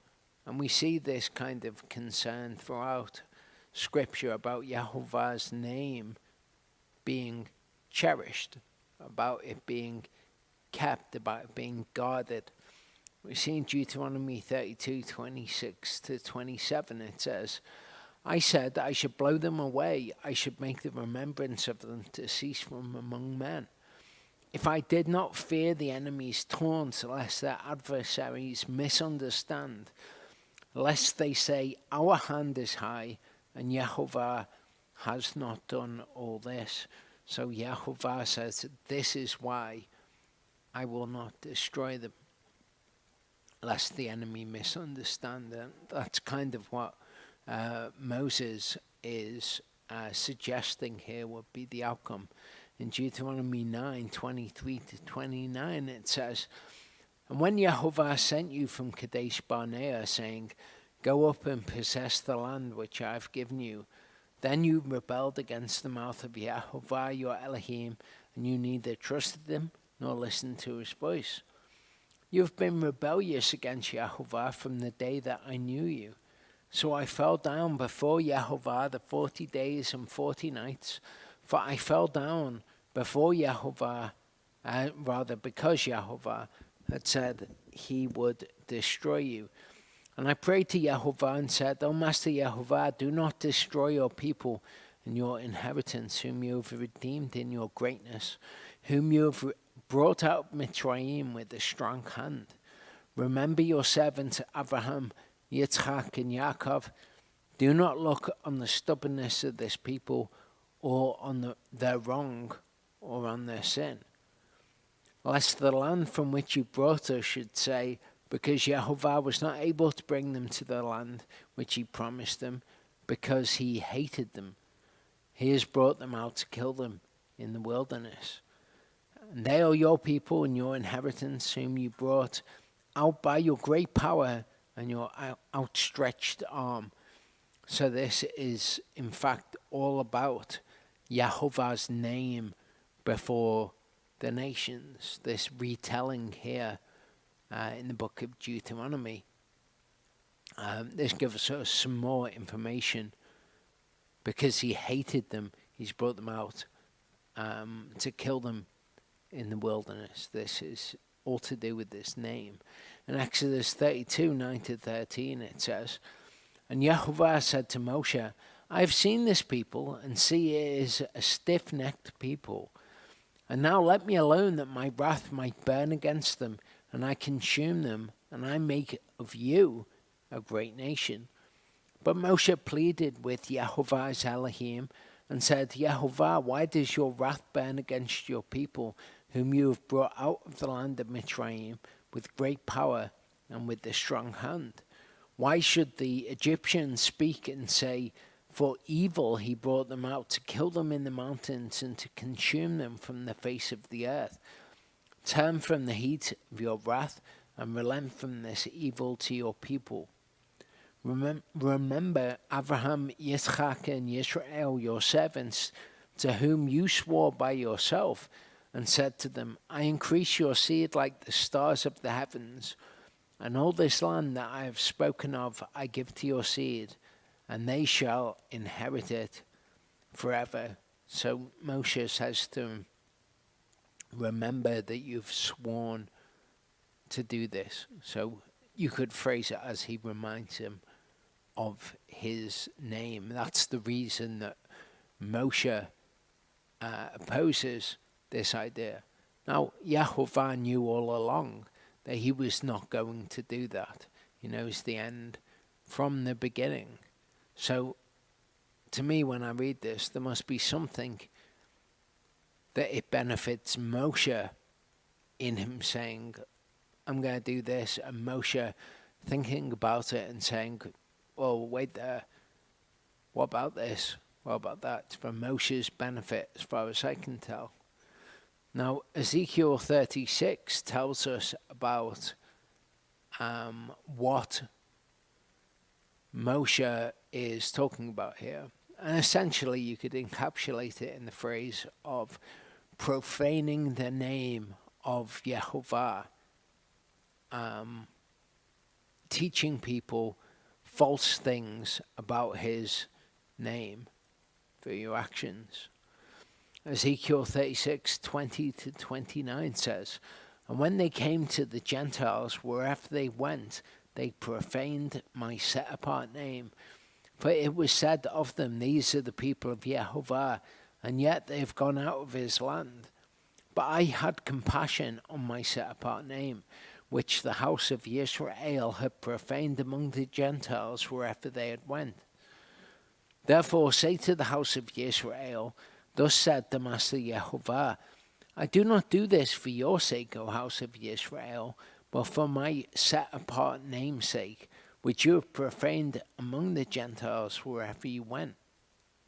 And I shall set apart my great name, which has been profaned among the Gentiles, which you have profaned in their midst, and the Gentiles shall know that I am Yahuwah, declares the Master Yahuwah, when I am set apart in you before their eyes. And I shall take you from among the Gentiles, and I shall gather you out of all lands, and I shall bring you into your own land. And I shall sprinkle clean water on you, and you shall be clean. From all your filthiness and from all your idols I cleanse you. And I shall give you a new heart and put a new spirit within you. And I shall take the heart of stone out of your flesh and give you a heart of flesh. And put my spirit within you, and I shall cause you to walk in my laws and guard my justices, my mishpatim, and shall do them. And you shall dwell in the land that I gave to your fathers, and you shall be my people, and I shall be your Elohim. So Yahuwah says that he does this all for the sake of his name. We can see the reason that he didn't utterly destroy Israel in the first place was because of his name. Then we see that when his people are scattered among the nations, they're profaning his name. So for the sake of his name, he cleanses them, and he causes them to follow his justices and his laws, his Torah, his Torah. So this is the flip side of the coin that I was talking about. If we go out and people see in us Yahuwah, and they believe in Yahuwah through the things that we do, the flip side is also true. If we go out and we behave incorrectly, then we cause his name, rather than to be glorified, we cause it to be profaned. This is the importance of carrying his name, and why we are not to carry his name in vain. And as we saw with the signs and the wonders, sometimes that's going to convince people. The things that you do, if they're signs and wonders, maybe people will see and they will be convinced of Yahuwah. Maybe not. Maybe they don't believe the message and they're not convinced by it. But those people who are not convinced by it, don't believe the word, if they see something else from us, if they see rather us profaning his name, in my experience, people kind of gravitate towards that and are fascinated by that. And they, like the Greeks, seek for wisdom although wisdom without believing the word will not profit them. The Greeks seek for wisdom on the flip side as well. If you give them a reason to not believe in Yahuwah, then they will not believe because of what you've given them. If you do something before them that causes them to say, who is this Elohim? This is a nonsense. The name of Elohim has been profaned by many people who profess to be his people. So it's like they're not convinced by signs and wonders and wisdom or whatever because they don't believe the word.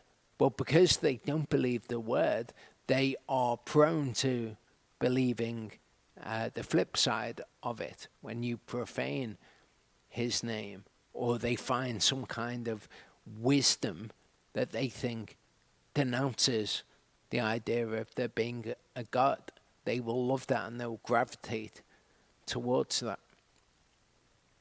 Verse 17 of Numbers 14 says, and now I pray, let the power of Yahuwah be great, as you have spoken, saying, Yahuwah is patient and of great kindness, forgiving crookedness and transgression, but by no means leaving unpunished, visiting the crookedness of the fathers on the children to the third and fourth generation. Please forgive the crookedness of this people, according to the greatness of your kindness, as you have forgiven this people from Mitzrayim, even until now. And as we looked at a couple of weeks ago, this is precisely what it is to call on the name of Yahuwah. Here, it doesn't tell us that that's what he's doing, but that is, in fact, what he's doing.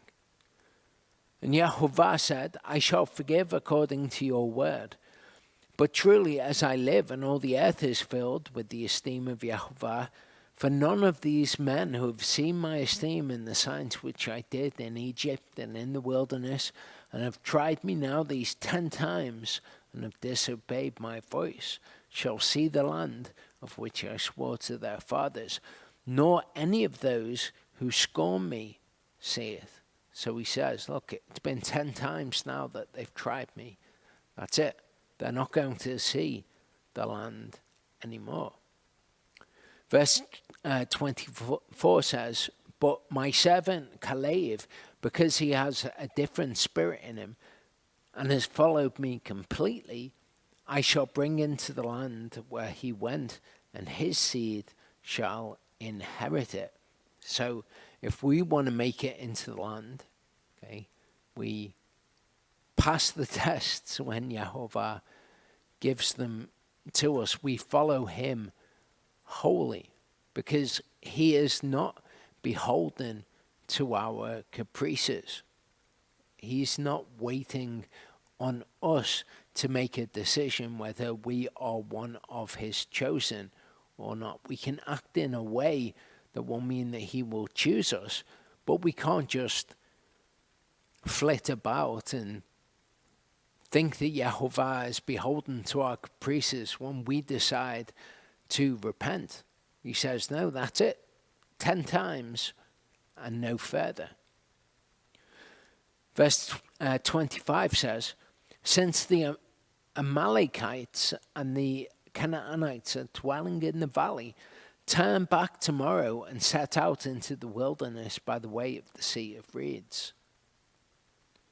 And Yahuwah spoke to Moshe and to Aharon, saying, how long shall this evil congregation have this grumbling against me?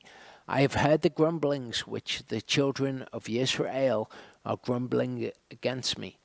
Say to them, as I live, declares Yahuwah, as you have spoken in my hearing, so I do to you. Okay, and this puts me in mind of Galatians 6. Verses 7 and 8 say, be not deceived, God is not mocked. For whatsoever a man soweth, that shall he also reap. For he that soweth to his flesh shall of the flesh reap corruption, but he that soweth to the Spirit shall of the Spirit reap everlasting life. So if we ask, are these people sowing to the flesh or the spirit in saying, these people are bigger than us, they're going to kill us, why has Yahuwah done this? Well, if they were sowing to the spirit, then that would be believing the spirit, believing the word. So what are they going to reap from sowing to the flesh? Going to see them reap corruption. They're all going to die in the wilderness. Verse 29 says, the carcasses of you who have grumbled against me are going to fall in this wilderness. All of you who were registered according to your entire number from 20 years old and above. This is how Yahuwah instructed that they should be counted. So the idea of 20 years old and above, what relevance does that have? We read in Deuteronomy 2 verse 14, and the time we took to come from Kadesh Barnea until we passed over the Wadi Zered was 38 years, until all the generation of the men of battle was consumed from the midst of the camp. So this is certainly one thing. It's certainly true that they were the ones who would go out to the host or to the army. They were the men of battle. They were of battle age. So this is one element. In Isaiah 7:14-16, it says, therefore Yahuwah himself gives you a sign. Look, a virgin conceives and gives birth to a son, and shall call his name Emmanuel. He eats curds and honey when he knows to refuse evil and choose the good. For before the child knows to refuse evil and choose the good, the land that you dread is to be forsaken by both her kings. And this concept of there being a time before which a child knows to refuse evil and choose the good is something which is at play in this situation. In Deuteronomy 1:34-40 it says, and Yahuwah heard the voice of your words and was wroth, and took an oath, saying, not one of these men of this evil generation shall see the good land of which I swore to give to your fathers, except Caleb son of Jephunneh, he shall see it, and to him and his children I give the land on which he walked, because he followed Yahuwah completely. And Yahuwah was enraged with me for your sakes, saying, you do not go in there either.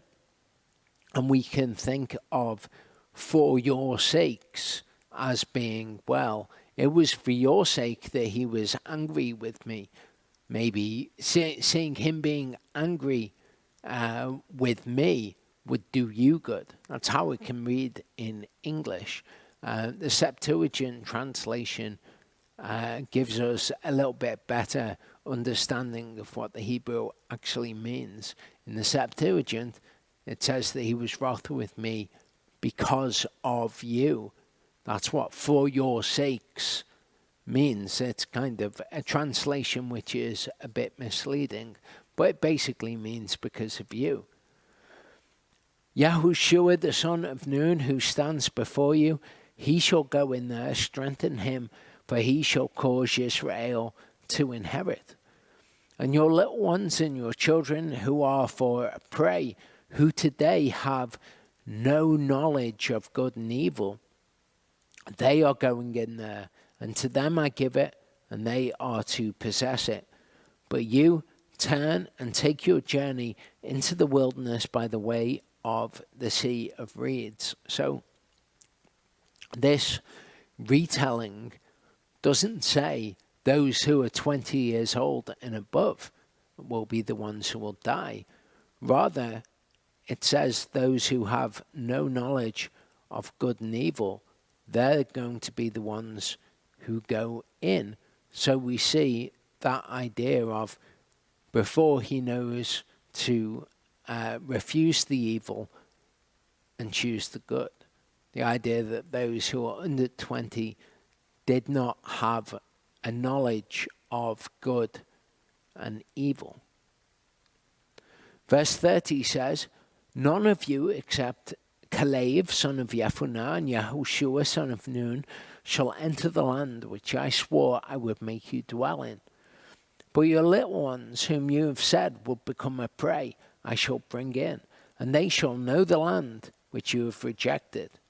Okay, we get the extra detail in Deuteronomy that they're the ones who have no knowledge of good and evil. Verse 32 says, but as for you, your carcasses are going to fall in this wilderness, and your sons shall be wanderers in the wilderness 40 years, and I shall bear your whorings until your carcasses are consumed in the wilderness. According to the number of days in which you spied out the land, 40 days, a day for a year, you are to bear your crookednesses 40 years, and you shall know my alienation. I am Yahuwah, I've spoken, I shall do this to all this evil congregation who are meeting against me. In this wilderness they are consumed, and there they die. And the men whom Moshe sent to spy out the land, who returned and made all the congregation grumble against him by bringing an evil report of the land, even those men who brought the evil report about the land died by the plague before Yahuwah. Of those men who went to spy out the land, only Yahushua, son of Nun, and Caleb, son of Jephunneh, remained alive. And this puts me in mind of something that Yeshua said. He said, everyone therefore who shall confess me before men, him I shall also confess before my Father who is in heaven. But whoever shall deny me before men, him I shall also deny before my Father who is in heaven. So, Joshua and Caleb were the ones who went into the land, and they were the ones who confessed Yahuwah before men. For us, when we're thinking about being resurrected and taken into the land, it will be those who confess Yeshua before men. And if we were to deny Yeshua before men, he would deny us before the Father. And we would not be those who go into the land, presumably.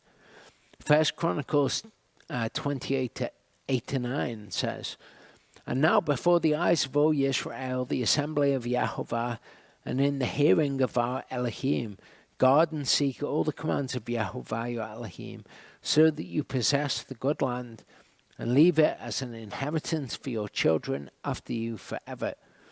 As for you, my son Shlomo, Solomon, know the Elohim of your father, and serve him with a perfect heart and with a pleasing life. For Yahuwah searches all hearts and understands all the intent of the thoughts. If you do seek him, he is found by you. But if you forsake him, he rejects you forever, which is what we see here with Joshua and Caleb. Similarly, in 2 Chronicles 15:1-2, it says, and the spirit of Elohim came upon Azayahu, son of Oved, and he went out to face Asa and said to him, hear me, Asa, and all Yehudah and Benjamin.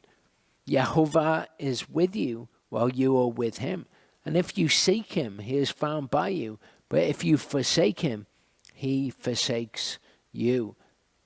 This is what we see with the children of Israel here. They forsook Yahuwah and he forsook them.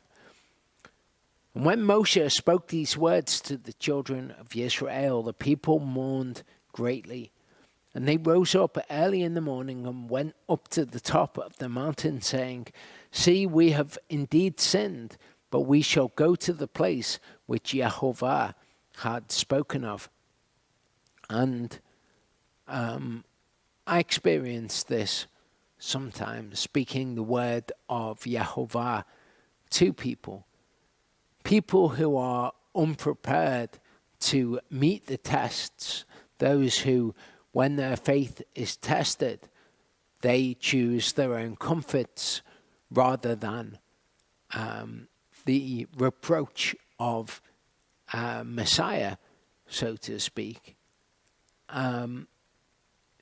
People kind of receive that, and they don't really accept it. If you say to them, listen, if you're going to fail the tests, you're not going to make it into the promised land.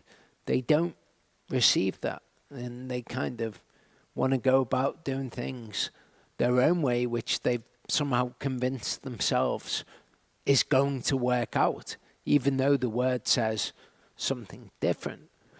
But Moshe said, why do you now transgress the command of Yahuwah, since it does not prosper?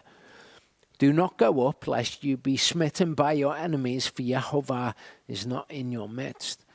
Because the Amalekites and the Canaanites are there before you. And you shall fall by the sword, because you have turned away from Yahuwah. Yahuwah is not with you. And it's the same thing, telling people, listen, if you forsake Yahuwah, he'll forsake you. If you go out into battle against these enemies, then they will overcome you if you're not doing so according to the command of Yahuwah. If you're transgressing the command of Yahuwah, you will not prosper. But they presumed to go up to the mountaintop, neither the ark of the covenant of Yahuwah nor Moshe left the camp. So the Amalekites and the Canaanites who dwelt in that mountain came down and smote them and beat them down even to Hormah.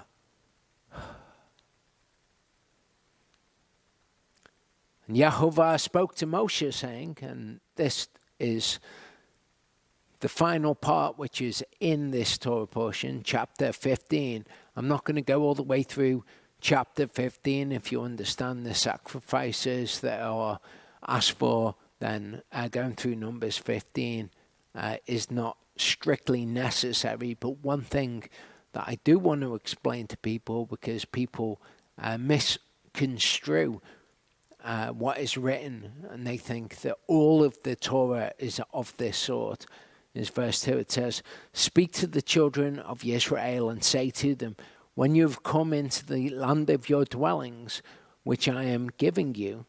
Okay, so when you see that statement written, it is something which is to be done when they come into the land.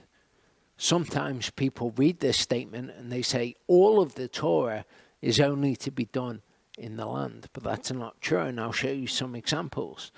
Leviticus 14:34-35 says, when you come into the land of Canaan, which I'm giving you as a possession, and I put a plague of leprosy, or Sara'at as it actually is, in a house in the land of your possession, then shall the one who owns the house come and inform the priest. So that's something that is to be done in the land. Leviticus 19:23 says, when you come into the land and have planted all kinds of trees for food, then you shall reckon their fruit as uncircumcised. For 3 years it is as uncircumcised to you, it is not eaten. And all of these commands are specific to the land itself, because the land is holy. The trees, therefore, that it bears are to be treated in a certain way. Now, when we grew fruit trees, we observed this command just in case. But this, when you come into the land, is something which is specific to the land, and you'll see through the other examples. Speak to the children of Israel, and you shall say to them, when you come into the land which I give you, and shall reap its harvest, then you shall bring a sheaf of the first fruits of your harvest to the priest. Again, this is when you come into the land, you reap the land's harvest. You bring the sheaf of first fruits of your harvest to the priest. Again, all of this is identified as being about the land. Leviticus 25 verse 2 says, "Speak to the children of Israel and say to them, when you come into the land which I give you, then the land shall observe a Sabbath to Yahuwah." You can't keep that command out of the land. You don't every 7 years keep a Sabbath to whatever land you're dwelling on in the land of the Gentiles. It says, the land shall observe a Sabbath. The land shall observe a Sabbath to Yahuwah. Numbers 34, 2-3 says, "Command the children of Israel and say to them, when you come into the land of Canaan, this is the land which falls to you as an inheritance." When you come into the land, this is the land which falls to you as an inheritance. Again, this shows us it's when they come into the land, that command is concerned with that statement. The land of Canaan, to its boundaries. Then your southern border shall be from the wilderness of Sin along the border of Edom, and your southern border shall be eastward from the end of the Salt Sea. You try and fulfill that out of the land, you're not going to be able to. Numbers 35, 10-11 says, "Speak to the children of Israel and say to them, when you pass over the Jordan into the land of Canaan," even more specific there, "then you shall choose cities to be cities of refuge for you, that the one who accidentally killed someone shall flee there." Again, this is all about the land being defiled, polluted by blood that is shed on the land, and only being atoned for by the blood of him who shed it. If it's an accidental killing, then the cities of refuge are where the killer can flee to from the revenger of blood. But again, this is specific, isn't it, to the land? And the Torah portion rounds out and says, "I am Yahuwah your Elohim, who brought you out of the land of Egypt to be your Elohim. I am Yahuwah your Elohim." Shall we pray? Father, I thank you for your word, for this portion of your word that we've been able to study and learn about you from. Pray that you would prevent us from profaning your name in moments of weakness, like you prevented Avimelech from sinning against you with Abraham's wife. I pray, Father, that we would always glorify your name, that you would strengthen us by your Spirit, and that we would show who you are to people. I pray that you would lead us to people who will believe your word when we show them it through our actions and when we tell them of you and your great name. Thank you for watching over us and being with us, Father. Amen.